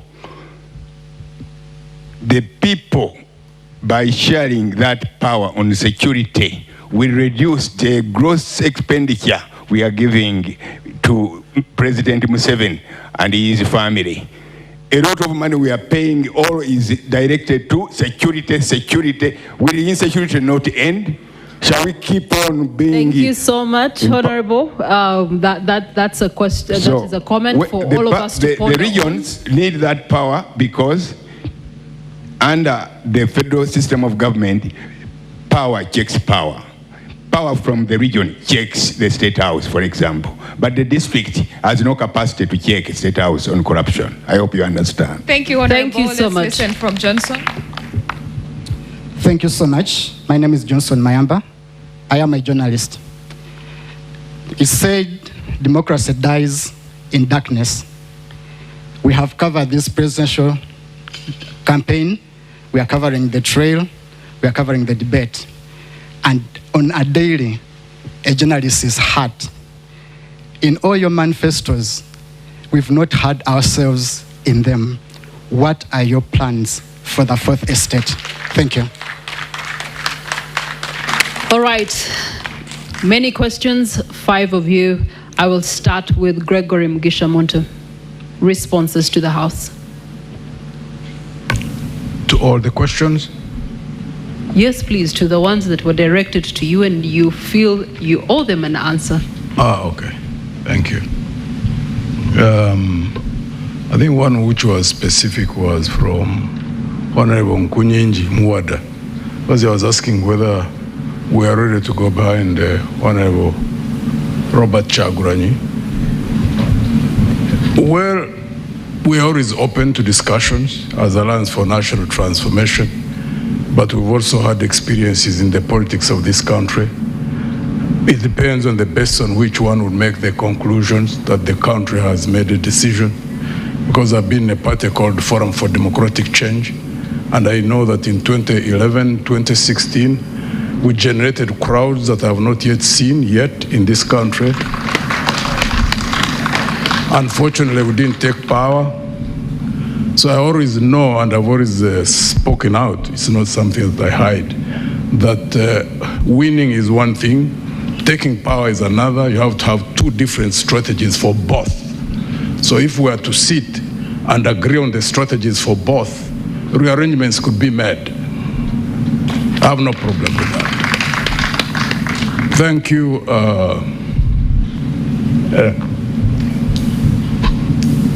I think Yvonne talked about the raising of hope. I think all Ugandans really want to see a better future, need to invest in the raising of hope. And there are many Ugandans, men and women, who have got spheres of influence through which they can raise that hope in the people who are around them. We can't stop speaking. We are in a dark period, there is no doubt about that. But in every dark cloud, as you say, there's always a silver lining. So every Ugandan who recognizes that anything that loses hope starts dying must participate in that. You can't just leave it on the candidates. We must keep on resustaining the hope within our people, because if there is absolute loss of hope, like I noticed when you go up country, then the future will really be very, very bleak. Do everything humanly possible to talk to people, to tell them that things always change. There is always a turning point. Even us, we will get that turning point, but we all must focus to a future that is better than what we're experiencing and work, invest into it. There's no way a better future is going to fall like rain, which unfortunately seems to be what most people hope or expect that is going to happen, that you leave it to just 8 people roving all over the country. No, 7, not 8. 7 is already, a different category. Is the one who want to throw out of power. So the 7 of us, you can't say we are the one. We can't be the only ones who raise hope. There are many more Ugandans who can discuss these issues on the dining table, in the taxis, in the borders, wherever they are, because hope is what sustains us as a people. The moment you lose hope, you start dying. Wekesa Amos, thank you for recognizing our understanding of what the potential for tourism is, because I can't even understand why anybody who seriously looks at growing an economy cannot look at tourism as one of the focal areas for investment. Uganda have not even tapped beyond 30% of the potential that we do have. If we had time, we would go into details in regard to that. And well, the colleague from WENT, it's unfortunate that you asked that question. You know how this regime manipulates information, manipulates people. So we stand with Honorable Kyagulanyi in all the things he's doing. It's unfortunate that the security services are really focused on breaking the crowds which they do have, which they used to do to our candidate in FDC when we were there. They have a way of trying to do things in such a way that they cause clashes within the opposition forces. We will not allow that.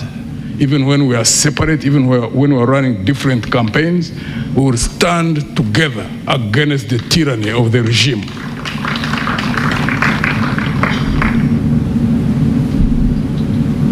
All right, thank you so much. The rules of engagement still remain the same. Each candidate has 4 minutes to respond to all the questions from the floor. We'll go to the next candidate, Frank Bulira. Thank you so much. I'll try to be very fast. First of all, I didn't say that I want to speak in Luganda. I just said I want to reduce the English. That is the #1 problem of this country. We want to liberate this country. Not speaking a lot of English. It won't help us. First and foremost, Madam Yvonne, thank you so much. Voter apathy is majorly because of loss of hope. It is with the opposition, apparently, that has to give hope to the majority of Ugandans on the opposition.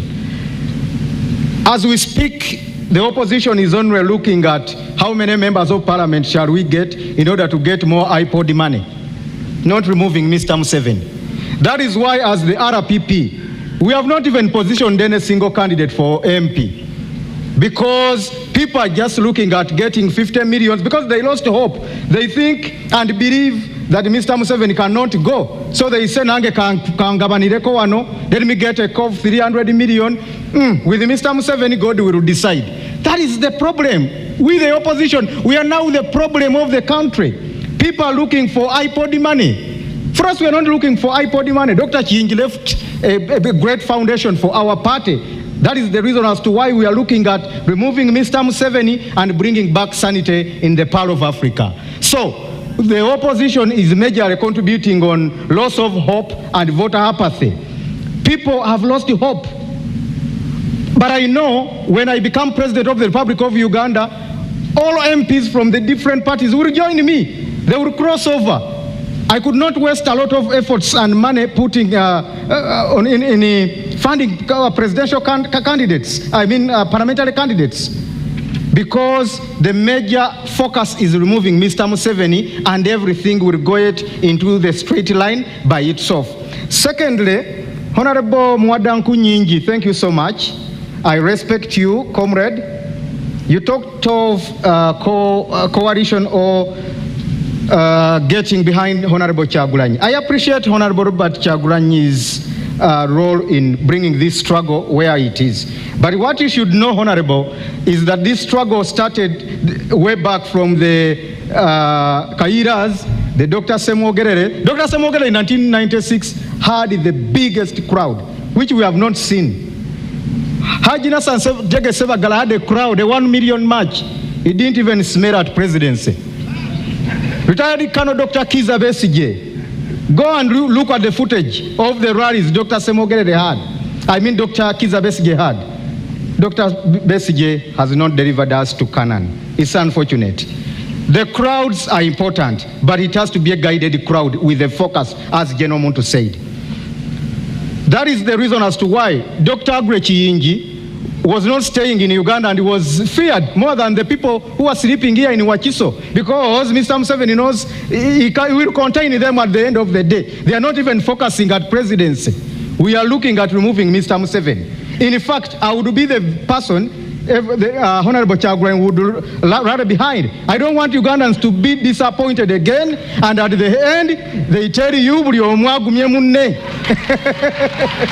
I'm the solution to this country. Don't expect me to tell you, we have all the plans from A to Z. I inherited Dr. Aggrey Kiyingi politically. I have all the contacts and the networks. That is the reason as to why my campaign has started late. Many people have been asking why I have not been campaigning. It's not deliberate. My accounts were frozen. All our funders were intimidated. Mr. Museveni called Sheikh Maktoum, the king of Dubai, and told him, unless you are opening up UAE and Uganda, don't support this guy of Dr. Kiyingi, because he knows Dr. Kiyingi has investments in UAE. President Hakainde Hichilema of Zambia was intimidated. My container of T-shirts from China was confiscated. Candidate Frank Bulira, the good news they is should that all you come are behind seated. me. I'm the only person to redeem this country. Thank you very much. And the good news is that you're seated next to the man himself, Robert Kyagulanyi Ssentamu. What saith you to the responses that have been presented on the floor this evening? My response would be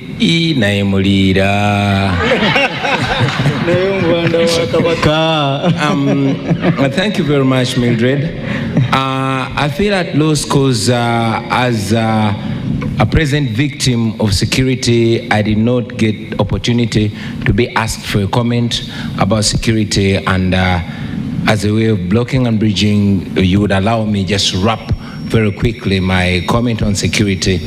And it all goes back to state capture, because that is the problem. Every institution of state is captured, including the military. And unfortunately, it's the military that is being used to capture the rest of Ugandans. The question of the military was settled way back in 1995 when the current constitution was promulgated. And Article 208 of the current constitution is to the effect that the UPDF shall be non-partisan, the UPDF shall be national in character, and the UPDF shall be subordinate to civilian authority. Unfortunately, that law is nothing more than the paper on which it's written. Now, the UPDF is reduced to a tool of oppression. It has been said before that there are no bad soldiers, there are only bad commanders. And the statement is true with the UPDF, because now you will notice that the problem begins with the appointments. The appointments are done according to relationship, and sadly, according to DNA. You have seen police officers military officers coming out to make political statements against the law, and nothing happens. You saw Brigadier Koldo Kidi, you have seen General Museveni's son making political statements, and nothing has happened, and the list is endless. Our plan for the military, first and foremost, because they are desperate as well, they need to be paid right in order for the right thing to be demanded of them. And we've made it clear as a national unity platform that we shall ensure that our men and women in uniform, both in the UPDF and police, are well paid, and they will be demanded to respect the people of Uganda. There should be a strict code of conduct. Recruitment and promotion shall be done on merit. And also, it's very, very important for me, on behalf of the National Unity Platform, to commit that while I'm president, I will never, ever use the military or the police to play politics. Now, having made that comment, allow me very quickly to respond to the questions I heard from Wakesa, and I appreciate your efforts and your contribution to the tourism industry. But we must understand that it all begins and ends with governance. Just go to Google and type in Uganda. Imagine you're outside Uganda and type in Uganda. You'll see what it brings to you. Will that be reason for you to tour Uganda? So it is not us to create an image or a brand of Uganda. The brand of Uganda is being messed by those that are in power, and it is upon us to remove them from power so that we can present a good brand. Uganda is one of the most beautiful countries in the world, and our tourism potential is robust, but it is being messed by those that are in power, because what matters to them is not what the country gets. The main occupation of the state in Uganda is regime survival, not serving the country, not developing the country, not developing any sector. My brother from ANT mentioned that I said, yes, I said that. I've said it many times. I'm saying it right now. I'm a rebel, but I'm a legitimate rebel. You've seen the president of the Uganda Law Society calling himself a legal rebel. I'm a legitimate rebel. I'm just like the Museveni of the 1980s, only that we are non-violent. That's the difference. Okay, we are within the law, we are non-violent, but we are rebels, we operate like rebels. Allow me to just stick to what you were talking about. Yes, please. There's a question here from Mr. Chigongo, and he's asking, what are your plans towards bolstering multilateralism as well as bilateral relations? Present yourselves as Ugandans. Let us present Uganda on the same moral standard with our country, with other countries. We want to relate with Kenya. Kenya has a semblance of democracy. We want to relate with democracies, but we are bringing dictatorship to them. Let us level up. Let us have the moral standard. Let us be on the same moral standard with other countries, and we are going to be respected. Now we are not respected, we are only feared. Okay, thank you very much. And you did not allow me to... I'll be returning to you shortly. Right, just you can hold that one. I'll be coming back to you. Candidate Nandala Mafabi, there were questions for you in the room. What saith thee? Yeah, thank you so much. First of all, with tourism, my take on that, one, of course, security is important. Tourism cannot come here when it is secure. Number two, we should invest more in infrastructure, the roads, network, and this tourism, of course. Me, I would even go further to talk about the rail line. We need to put back our rail line to deal with most of the things we talk about. Also, the press, we should have a positive press. Voter apathy, yes, it is there, but a thief cannot chase you from your chamber. You must make sure you work in the chamber until you arrest him or her. My proposal to voters, kindly read our manifestos, see which one is the best, and go vote, because one day we shall make it. Amin said that if the referee is biased, when you are playing football, make sure you score a goal where even the blind sees that it has entered, so that it cuts the net and everybody confirms. I think this coming election, if we all voted and voted NRM out, everybody would see, even Biamukamauru have nothing to say. High cost of living in Kampala, everybody know high cost of living is everywhere. I think you, because you stay in Kampala, Maybe people can even afford something, but there are people who are going without anything for weeks. So I want to assure you that the high cost of living is a result of cost of production. We have high taxes, we have high cost of production. Now we have talked about electricity, it's very expensive, and that's why electricity is one of the catalyzers to make production. Water, mention it, and in Uganda, the tax exemption are given to foreigners. So we are the one who bear the burden for foreigners instead of the Ugandans. Corruption is also another cost, because when the costs are, taxes have to be put there to tax you, so that's they're able to cater for the corruption of the 10 trillion. You said, I copied your motto, no. We said fixing the economy, money in our pockets. I don't know if yours is like that, but I'll also give you an example. Busoga College, where I went from, where I started from, it says, Kurakatonda negwanga lyafe, for God and our country. And the motto of Uganda is for God and my country. Should we also say that Uganda copied from Busoga College? On issues of Museveni, you see, for us, we're in this campaign not looking for, we're not in for hate, we're not targeting anyone. What Museveni has done. His 40 years are over. We need to move on. What he has failed to do is what we are saying, it is us to fix it. So we are bringing unity, we need to reconcile this country, we need truth-telling, and this country must move forward. Museveni is just one individual, the country is bigger than Museveni. So for me, I believe we need to have our country united, and should we forgive him, it will be truth-telling. Nkunyinji, you said we should join hands. Everybody knows how to mobilize. For you, you may be mobilizing using music. We don't have music. You may be mobilizing by carrying like Museveni. We don't carry. For us to go to villages. So there is no measuring tool that you are the best. I think we have to wait until the D-Day. That will be the determining factor. All right, thank you so much. Just a small one. The press, we are sorry the press being hurt. We feel bad about it.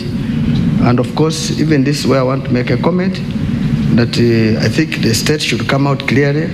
We need EC to come clear about this, because there should be fair play. We don't want any candidate to be, his or her supporters be hurt. We need it. Electoral Commission should take charge of the election. But I also had the Electoral Commission chairman saying after voting, everybody should leave the polling station. I thought this gentleman was a judge. When I look at the rules, the Presidential and Parliamentary Elections Act, it's clear says that after voting, a person should stay 20 meters from the what? The polling station. Is that the same way by saying people should go home? That shows there's lack of people of understanding in this country, and these are the people who are going to be the referees. We want to pray to God that they learn the law and understand it. What do you want to do at the polling station by chasing people? You must be wanting to steal. Let him come out clear to tell us. All right, thank you so much. Mr. Joseph Mabirizi. Number one, I want to arrest the fears of voters where they have given up elections. We have got solutions. Have been working on this for 12 years. We know very well that there is vote rigging and so forth. So number one thing that we've done is educating Ugandans about the army we have and their rights, the constitutional rights. When you add the policemen and the soldiers, we have 106,000 soldiermen or gunmen.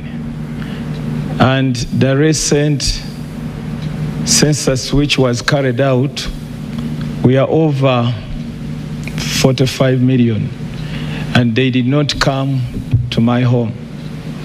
So we have already mobilized people who are more than 3 million. If Justice Byabakama decides to announce any other person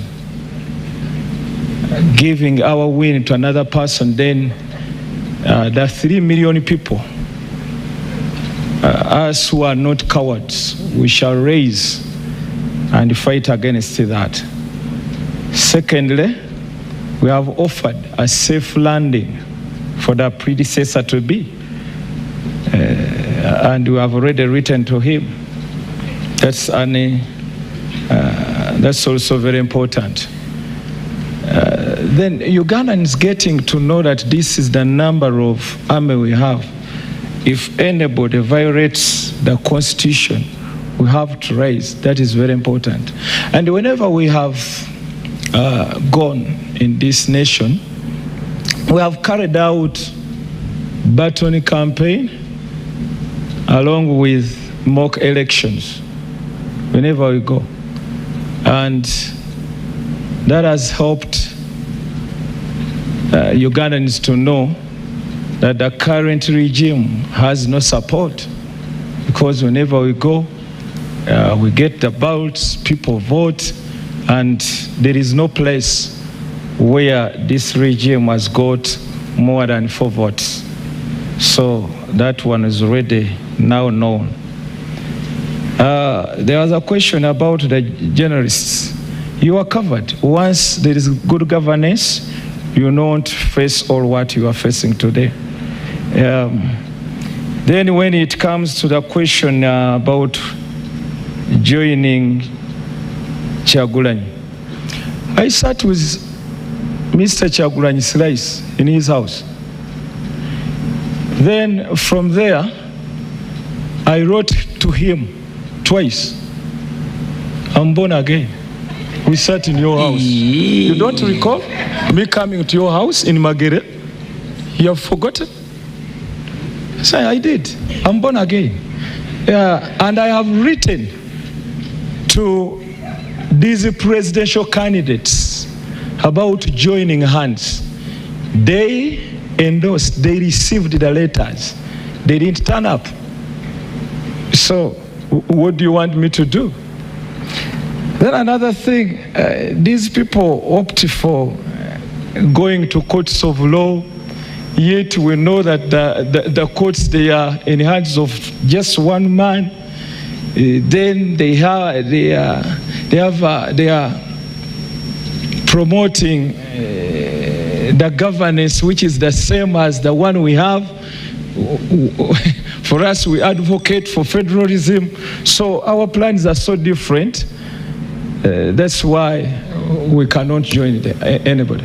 All right. To all the 5 candidates on the floor, as we're looking to our social media platforms and getting questions from the online audience, we also have a desire to hear from you on sectors that have shown immense potential, but yet they are still not given that much attention. Sports is one of them. The creative industry is another one.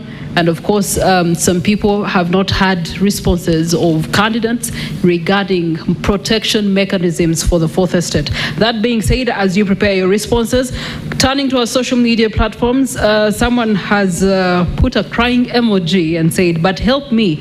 As Uganda started out as a federal state, but the system collapsed. Nigeria is currently also running on a federalism, but it is constantly facing ethnic, religious, and regional clashes. How different is the federal system they are suggesting? And of course, that is to candidate Bulira. Then we also do have on X Okello George, who says, given Uganda's history of contested elections and past allegations of electoral violence and media suppression, what concrete viable steps will you take as a candidate to guarantee a free, fair, transparent and peaceful election, including protection of opposition, free speech and unbiased media coverage? This is in the case that you are the president at that opportune time.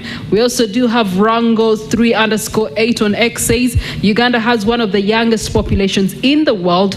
What is your vision for empowering youth to lead in innovation, youth to lead in politics, and youth to lead in entrepreneurship? How will you engage young people in decision-making processes? And I'm going to take the final one from X. I am Sami says, 1, how do you plan to leverage technology to boost Uganda's economy and improve the lives of citizens?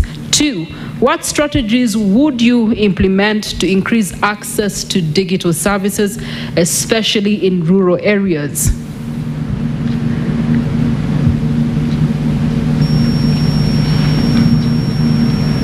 giving you a minute to digest those. Thank you so much to our online audience. The hashtag to follow is NTV Presidential Debate 2025, sorry. And as we do so, we are also streaming live on Facebook, on X, YouTube, as well as our website, that is NTV Uganda and Daily Monitor. Our audience on KFM and Dembe FM, thank you so much for being with us. I believe our candidates are now ready. I'll start with candidate Bugisha.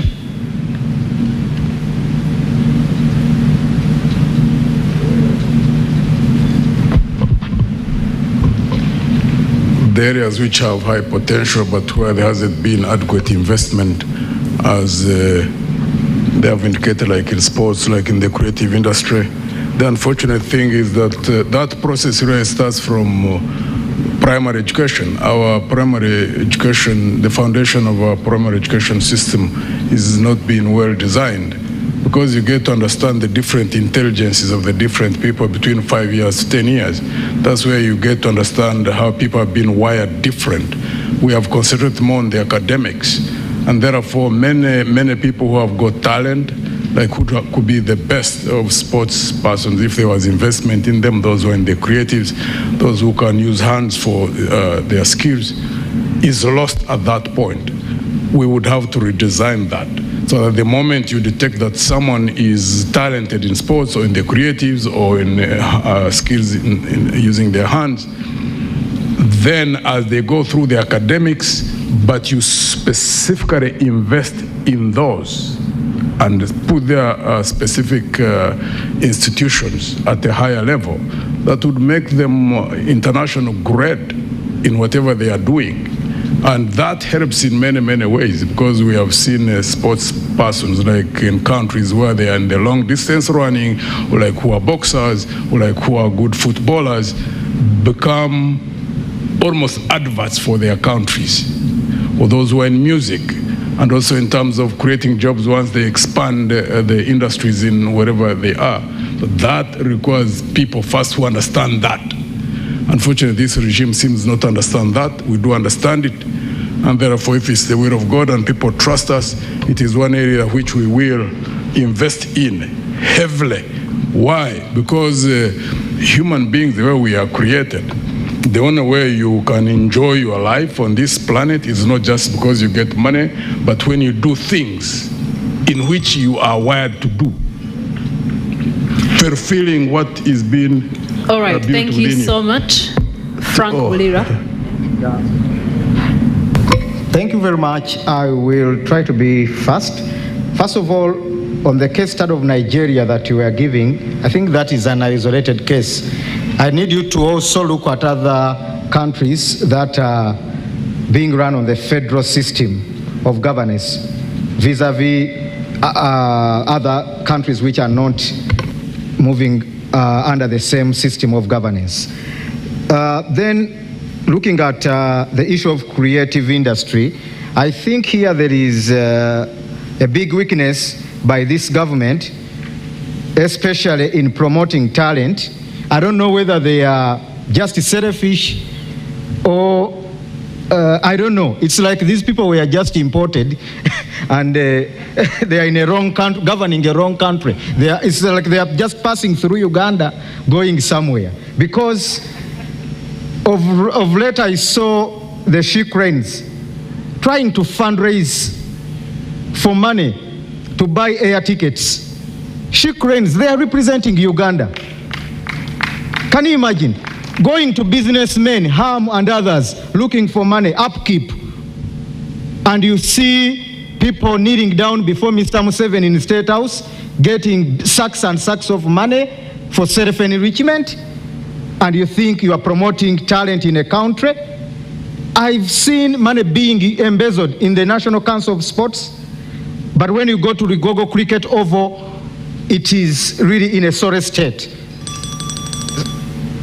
I was still, it's okay. Thank you for that. Mr. Chagulanyi, you're next. 2 minutes. Thank you very much. I always reiterate that the problem is about governance. And if we fix the government question, everything will flow. But before we fix the government question, everything, every resource in Uganda is going to be reduced to regime survival, from public to private. Now, I'll tell you that I come from the creative industry, and I know how robust that industry is. But as we speak right now, I'm an artist, but without quoting any law, I was banned from performing my profession. Just a few days ago, a renowned artist called King Saha was blocked from performing, from having a concert, not knowing that when you block an artist like that, you're denying thousands employment. So the regime that we have here does not care about anything. All it cares about is regime survival. We must remember that the few times Uganda shined internationally, it has been either because of sports or because of creatives. When we get the gold medals, or when our artists shine internationally. Unfortunately, even the creative industry has been captured today. You notice that we have a member of parliament who is an artist called Dr. Hildeman. He presented a copyright amendment bill. It was sat on by the regime because it empowers the creatives to be rich, to be productive, and to be able to employ other people. Very quickly, in our manifesto, we present the 4 A's because we want to build the creative industry right from school, right from childhood. We have a generation now that has not gone to school. It is unemployed and unemployable. We are grappling with it. But we have a new Uganda, a young Uganda that's coming, and we have to plan for it. And we're beginning this from school. We have 4 A's, that is the academics, the arts, the athletics, and agriculture. Now, leave alone the academics. Let's talk about the second A, that is the arts. In the arts, if we start focusing and investing and prioritizing the arts, you'll get thousands, if not millions of Bobby Wines. I am an artist.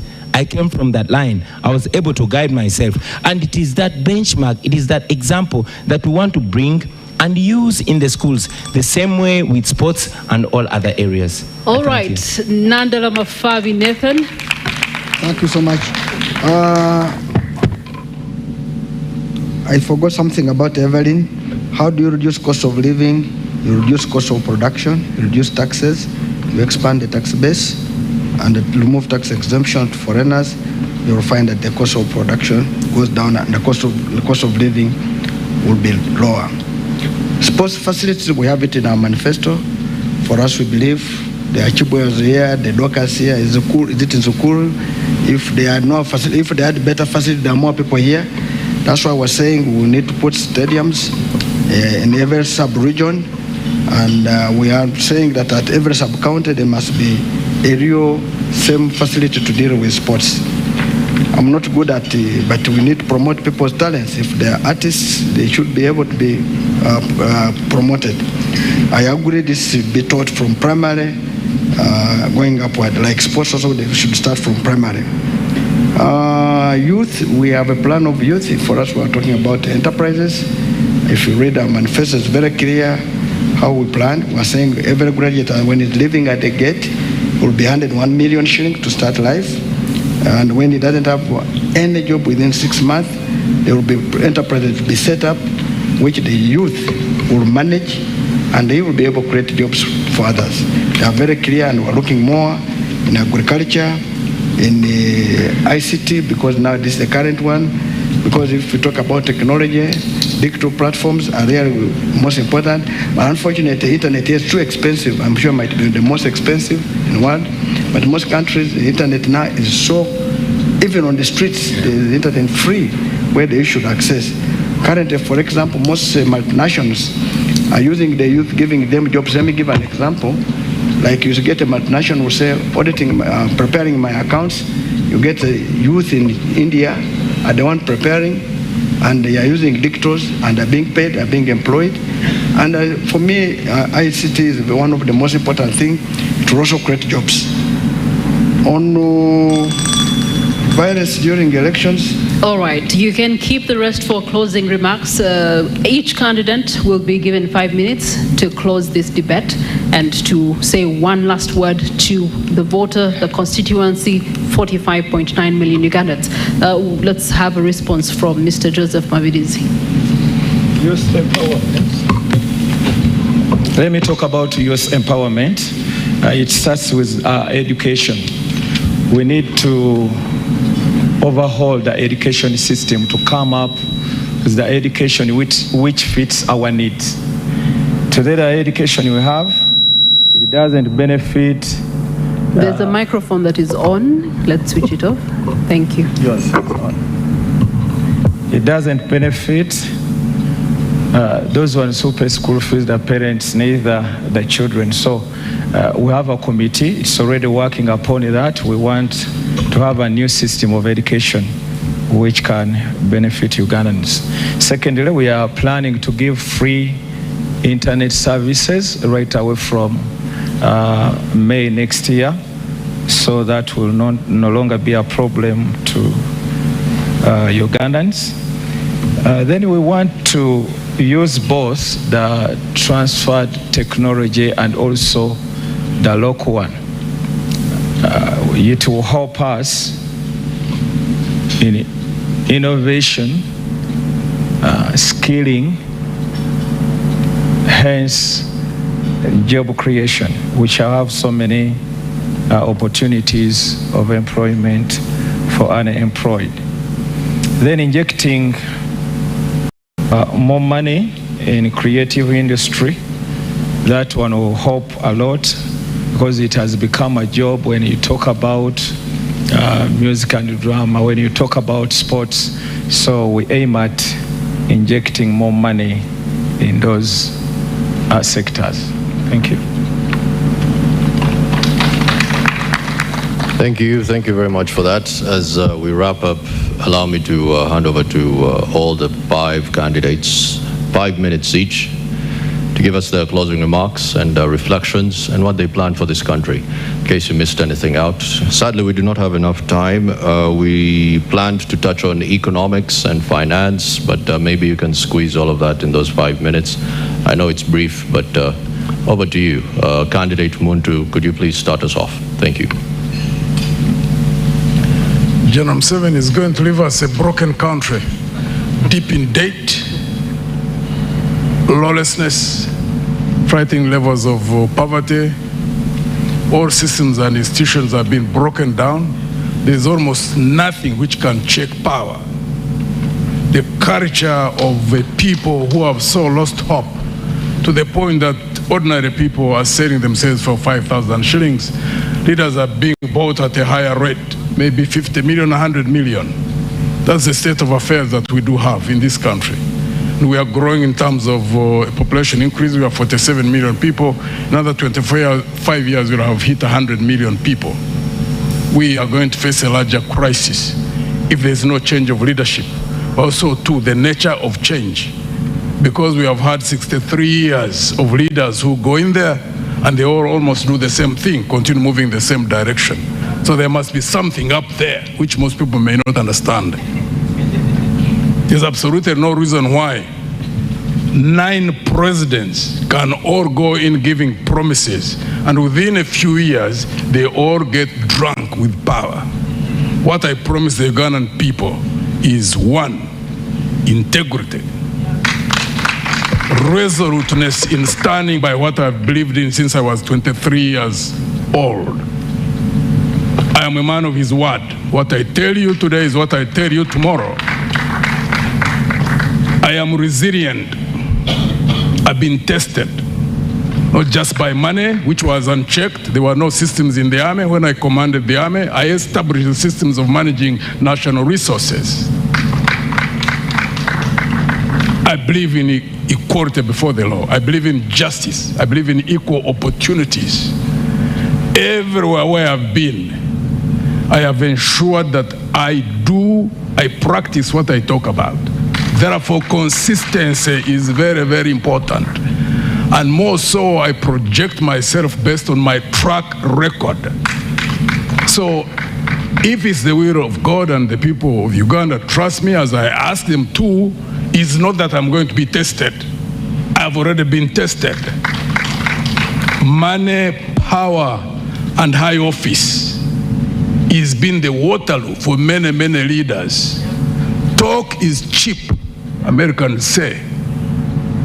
Where we are at, a broken down country where it requires rebuilding of systems, reestablishment of functioning institutions, require someone who has the character that by God's grace I do have. I work in teams. I am good at managing teams, at selection and managing teams.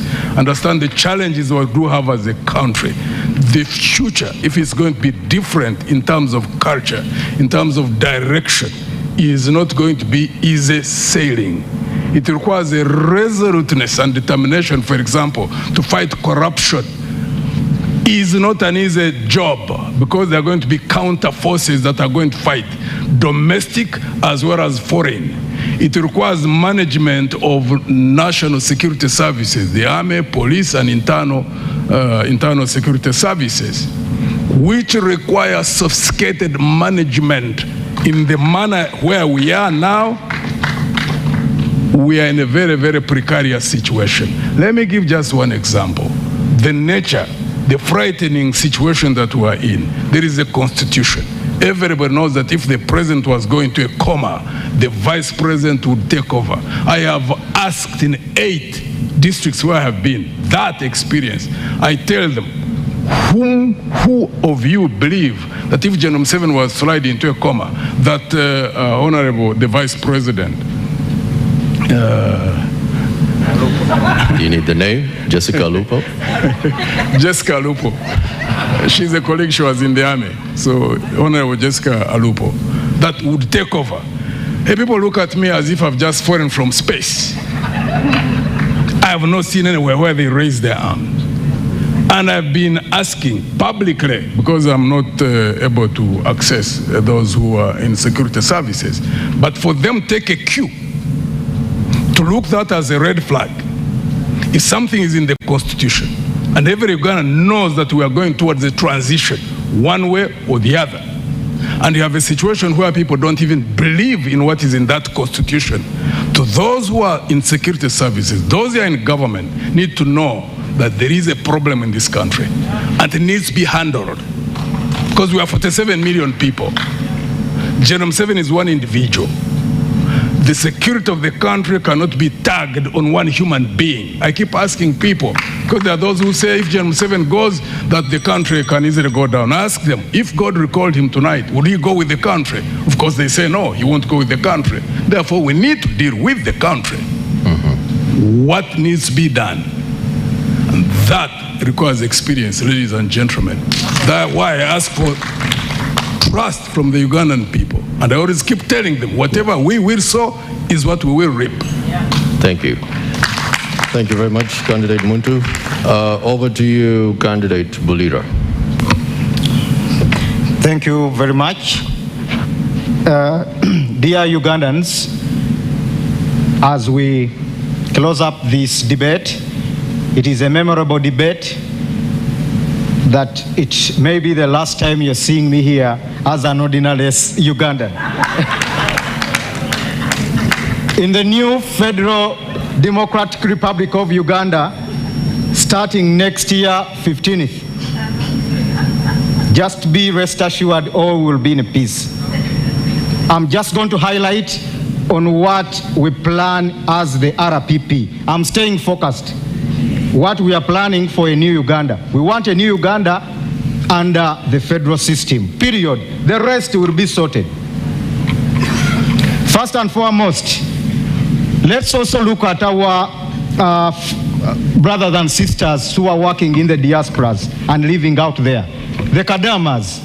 Instead of we as politicians just going to have selfies with the Kadamas in Dubai and Saudi, we need to help them. They are contributing, bringing in a lot of remittances yearly to this country, contributing to our economy. These Kadamas are being harassed. These are our sisters and mothers. They are sleeping at Banias Square. They are sleeping on empty stomachs. They are being raped, but government is quiet. Even the opposition is quiet. It's just having selfies with them, politicking. I'm here to help the Kadamas. I'm their hope. I've lived with them. Dr. Chinja has helped many of them. So, just as the government of Philippines did, they sat with the Sultan of Qatar, they sat with the president of UAE and said every Filipino who is working in UAE must not be paid less than $500 or else he or she goes back to Philippines. And as we speak, Filipinos are in heaven in Dubai and Ugandans are sleeping on the bed. Much as even there's Filipinos sleeping in the bed spaces, but they are living a higher life. Yet Uganda is far more developed than the Philippines. It goes back to governance. We don't have leadership. We don't have leadership. As a president, I'm going to sit with Sheikh Al Maktoum and we negotiate on the issues of, the issue of Ugandans working in the UAE, in Saudi Arabia, Qatari, Turkey, and all other countries in the Middle East and the entire Gulf. We need to save our sisters. On a serious note, money is coming from those brothers and sisters contributes a lot to the country's economy. On the issue of tourism, I had earlier sat with some sheikhs in UAE and Dubai municipality, plus using the contacts of Dr. Chinji since he had shares in Emirates. And we wanted, they had done a survey that Entebbe International Airport has the best terrain for a nice airport. And they were suggesting with the government to have Entebbe International Airport as the base or headquarters of Emirates in Africa. Mr. Museveni refused this simply because they wanted to employ workers on UAE standards, being paid highly, and UAE directly being involved in the recruitment of Ugandan workers. Look at that selfishness. Up to now, that project was put on hold. We don't have an airport. We are the only country which doesn't have an airport. Recently, Madam Mama Nyerere was locked up in a lift in Entebbe International Airport. That's when Mr. Museveni came out to pretend like he's chasing workers at Entebbe International Airport. It is the only airport where these electric stairs don't work. They only put them on when they are international guests. Even poor countries like Zambia and Malawi have real airports. We don't have an airport. And it is the gateway to the country. It is the gateway to the tourists. We want to put down this airport and we have a reasonable airport. In fact, it's even going to be named Sir Edward Mutesa International Airport. From Entebbe is meaningless. All countries, when you go to Kenya, their main airport is the Jomo Kenyatta International Airport. Their founding father. Go to Malawi, it is the Kamuzu Banda International Airport. In Tanzania, it is Julius Nyerere International Airport. Oliver Tambo International Airport in Johannesburg. It's only Uganda selfishly remaining with the name Entebbe just because Mr. Museveni doesn't even want to remember the founding fathers, the first presidents, the Obotes who brought about the independence of this country. We are going to construct Wezi Emumbere Airport in Kasese and Omukama Chebambe Airport in Fort Portal Tourism City. Thank you, Mr. Oh, I was just starting. You'll start when they I've not even reached in the middle. You'll start when they elect you on the 15th. Oh, Ugandans need this. All right, so we get to also receive closing remarks from Honorable Robert Kyagulanyi Ssentamu. Thank you very much, Madam Moderator. Our fellow Ugandans, at a time when our nation is at crossroads, at a time when all institutions of state are under capture, including the judiciary, a time when a judge sits to adjudicate, to decide a case, has not to look at what the law says, but consider what General Museveni wants. At a time when appointment of judges is by a person and yet is supposed to be by the Judicial Service Commission, a time when even a justice of the Supreme Court, Justice Chisache, is in exile because she fears for her life, having disagreed with the status quo. A time when political leaders are in jail, people like Dr. Kizza Besigye for no case whatsoever, where citizens are tortured on camera by those that are supposed to protect them. A time where social media is blocked. Facebook, as we speak right now, is blocked just because one person does not like it.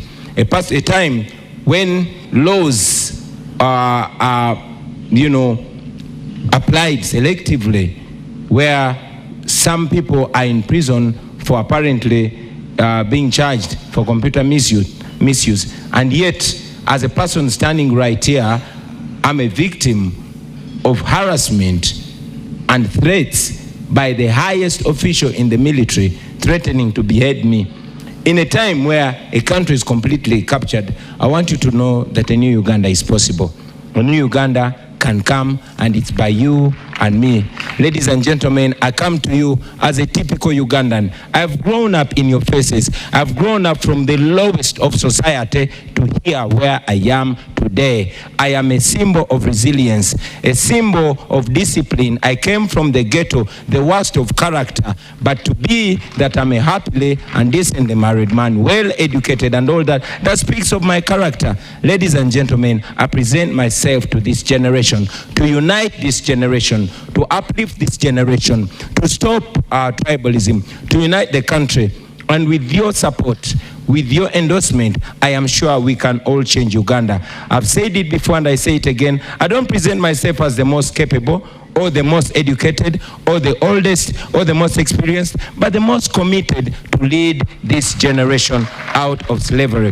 When you vote for me, when you vote for the National Unity Platform, you'll be voting to end 40 years of dictatorship. You will be voting for servant leadership. I present myself not as a boss, but as a servant. And most importantly, we as a nation will be able to march forward together. Therefore, ladies and gentlemen, please remember that we have an opportunity to redefine our history, an opportunity to start over again.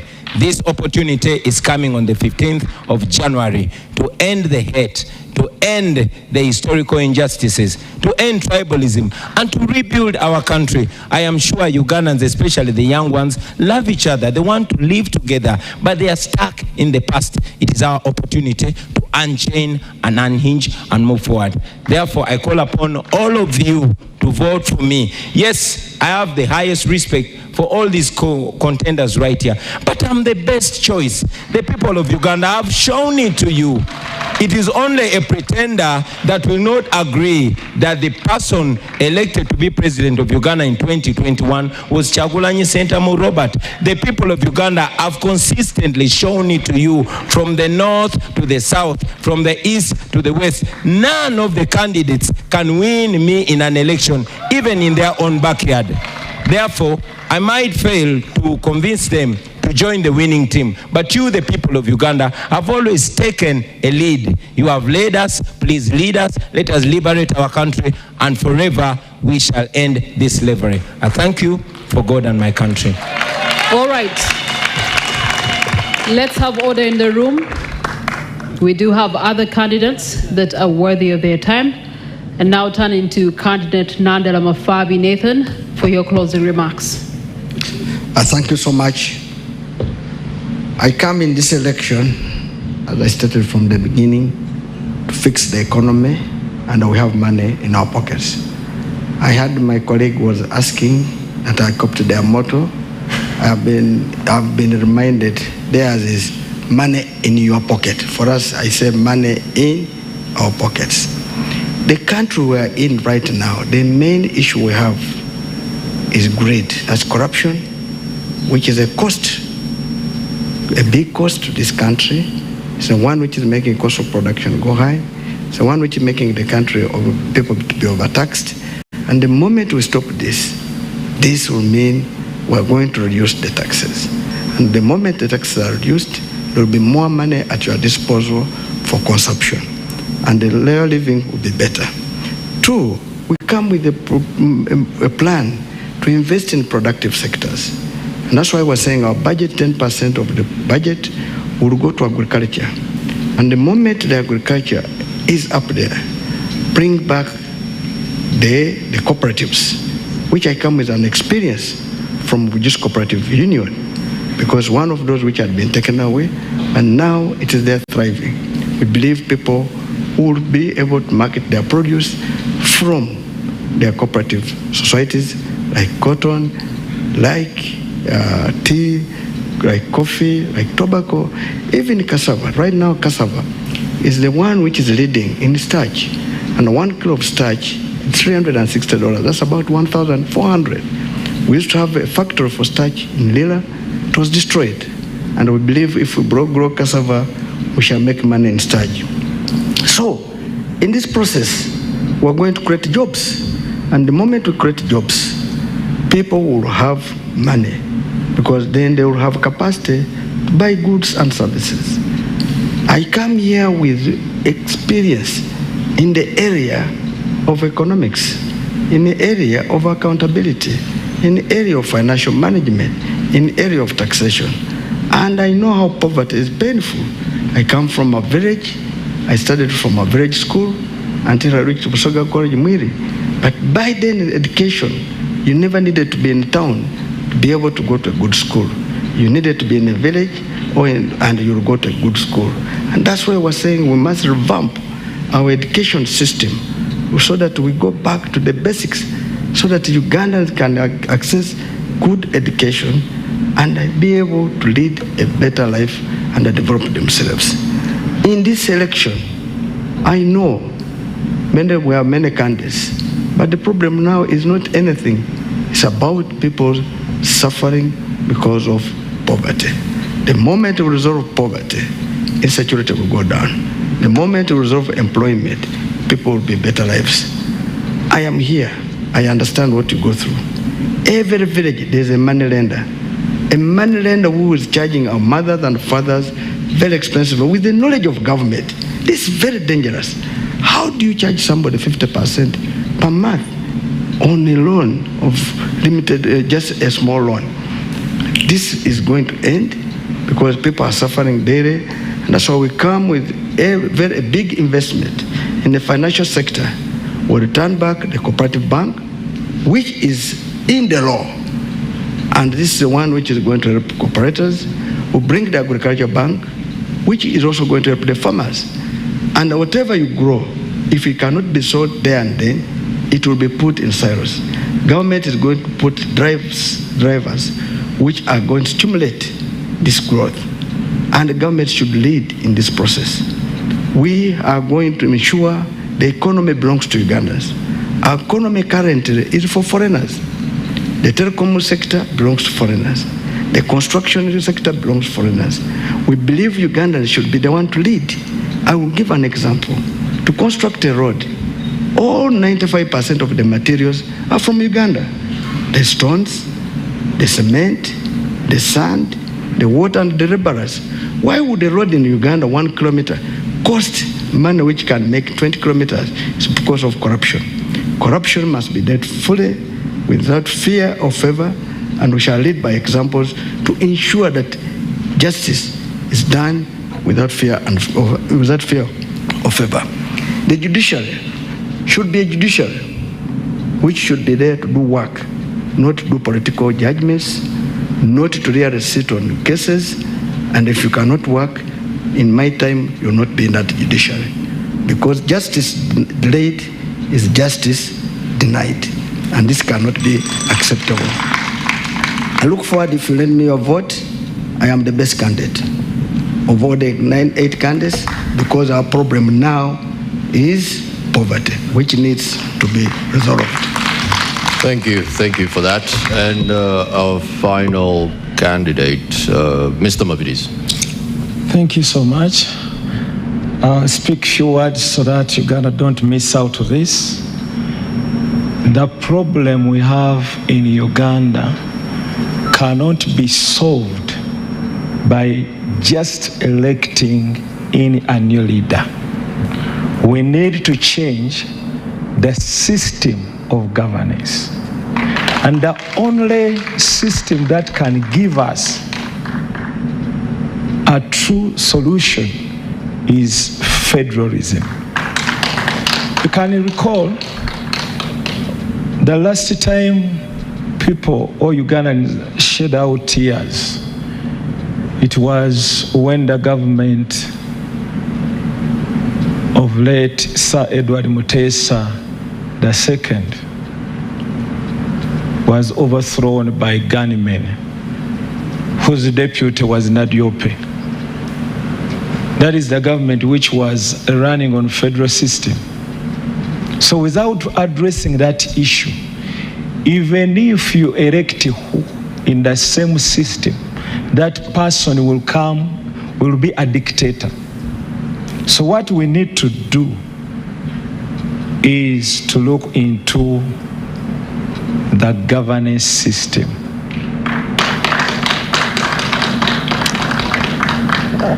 Our manifesto covers a lot when it comes to land.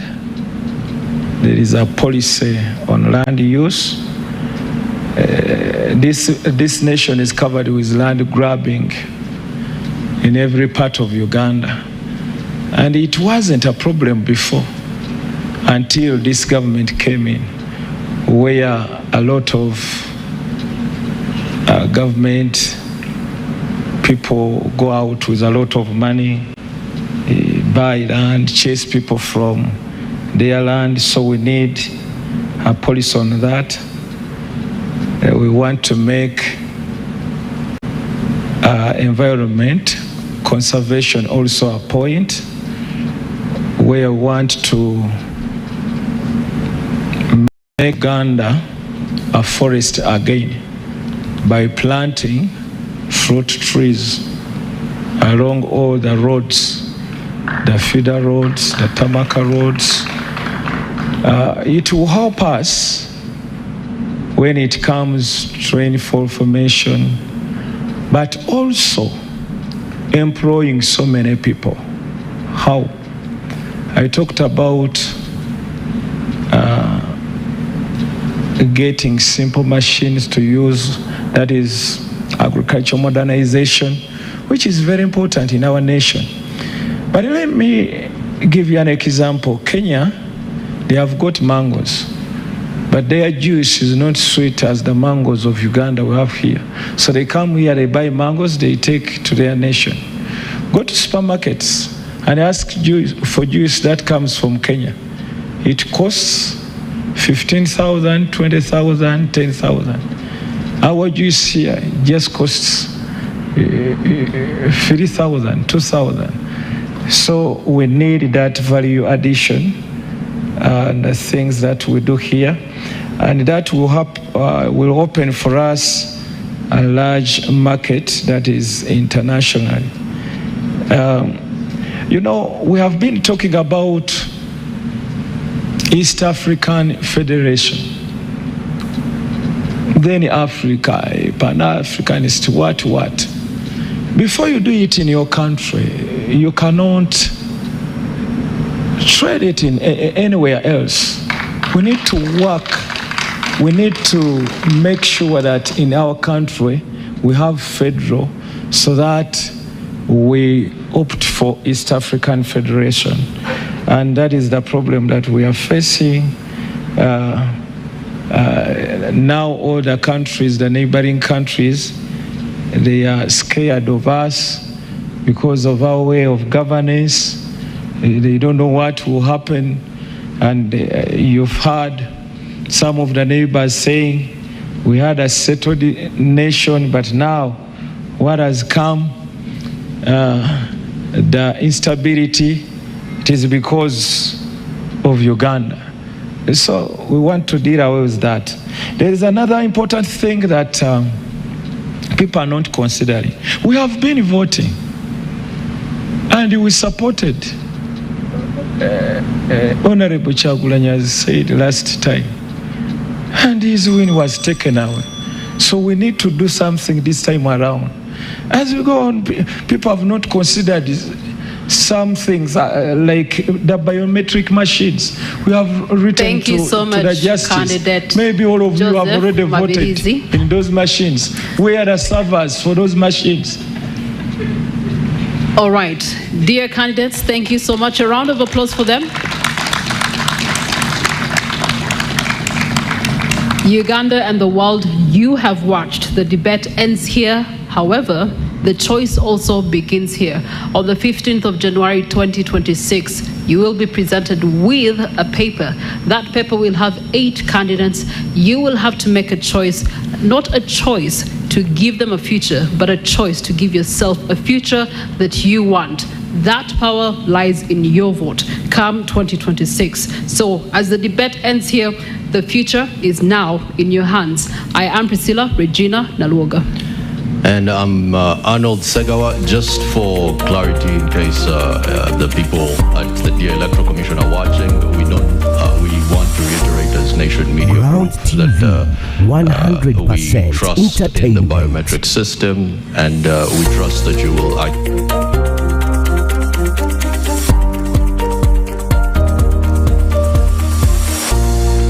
Ground TV, 100% entertainment. The wait is finally over. Introducing Ground TV, Uganda's #1 100% entertainment channel. Get ready to experience non-stop entertainment your way. Watch your favorite shows, music, movies, and much more all in one place. Stream Ground TV now via our website www.groundmediaug.com. Also on streaming TV apps like Amfro Mobile app, My Channel app, Magic Plus app, Green Monday app, TV Garden app, and also on Telegram channel at Ground Media UG. Don't miss out. Tune in now and enjoy the best of entertainment Uganda's way. Stay entertained, stay connected with Ground TV.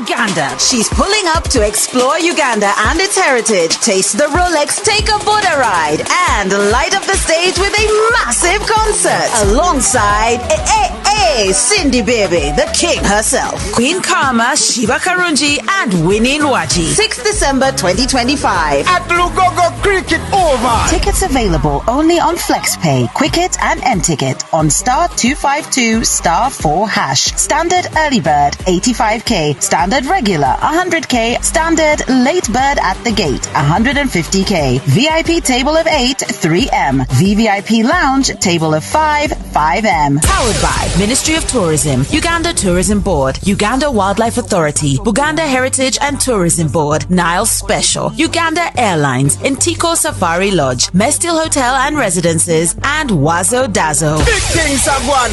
Bang!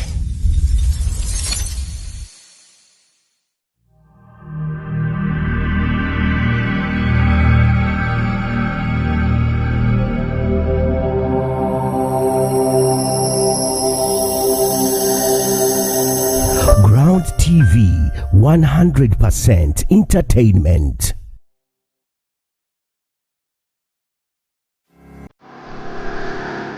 olina obuweereza bwonna nga wandyagadde butuuke ku bakasitoma abo. Sisinkana TICSAF muyonje ng'obuweereza. Ng'okozesa TICSAF osobola bulungi okutunda n'okutegeeza bakasitoma abo ku buweereza n'ebyamaguzi. Kati tweyungeko nga bw'olonda ku miwendo gyaffe egitakalubiriza egituukana ne bizinensi yo. Kati kola bu vidiyo obunyuma n'ebifaananyi ku mutindo ogw'ekika ekya waggulu bikuyamba okwongera okusikiriza bakasitoma abo. Weeyunge ku kibanja kya zi bizinensi ne bakasitoma nga bayungiddwa wamu ku TICSAF. Muwate obuwanguzi bw'oyita nabwo. Tolinda downloadinga kati app ya TICSAF oba otukyalire ku mutimbagano gwa ticsaf.com otandike awamu katukulaakulanye bizinensi yo. TICSAF y'enkola yokka bwe tutumbulira obuwanguzi. Okumanya ebisingawo tukyalire ku mitimbagano gyaffe omuli #TICSAF, #marketyourbusiness. Ku TikTok tuliko nga TICSAF, YouTube channel TICSAF, Facebook TICSAF, ate Telegram TICSAF, oba otusindikire email ku info@ticsaf.com. TICSAF, your one-stop service hub.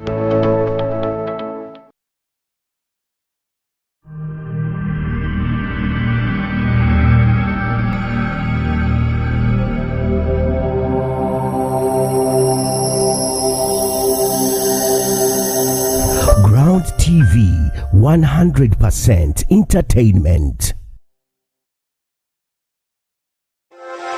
Are you you looking for a professional company that works with transparency, integrity, and unmatched creativity? Well, look no further. Introducing FICE Group of Companies. We are experts in general construction of all kinds of structures, road construction services, supply of all building materials, real estates, survey services, title transfer, architectural drawings and plans, electrical installations for both domestic and industrial, fabrication works, both steel and aluminium, construction management consultancy, property management, renovations and modification services, plumbing and tiling works, water drilling and drainage, security systems, exterior and interior designing, supply of modern furniture, and lots more. At FICE Group of Companies, we deliver nothing but unmatched quality services to supersede every client's expectations and at the most affordable price. So, what are you waiting for? Trust us today for the best and professional services. Contact us on +256 393 208 672. FICE Group of Companies, the premium brand. Challenge simple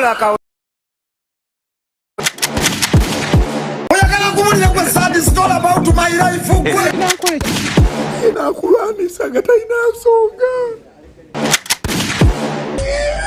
Repeated it, you busy. You busy, you busy. Okay, me busy. Me busy. Me.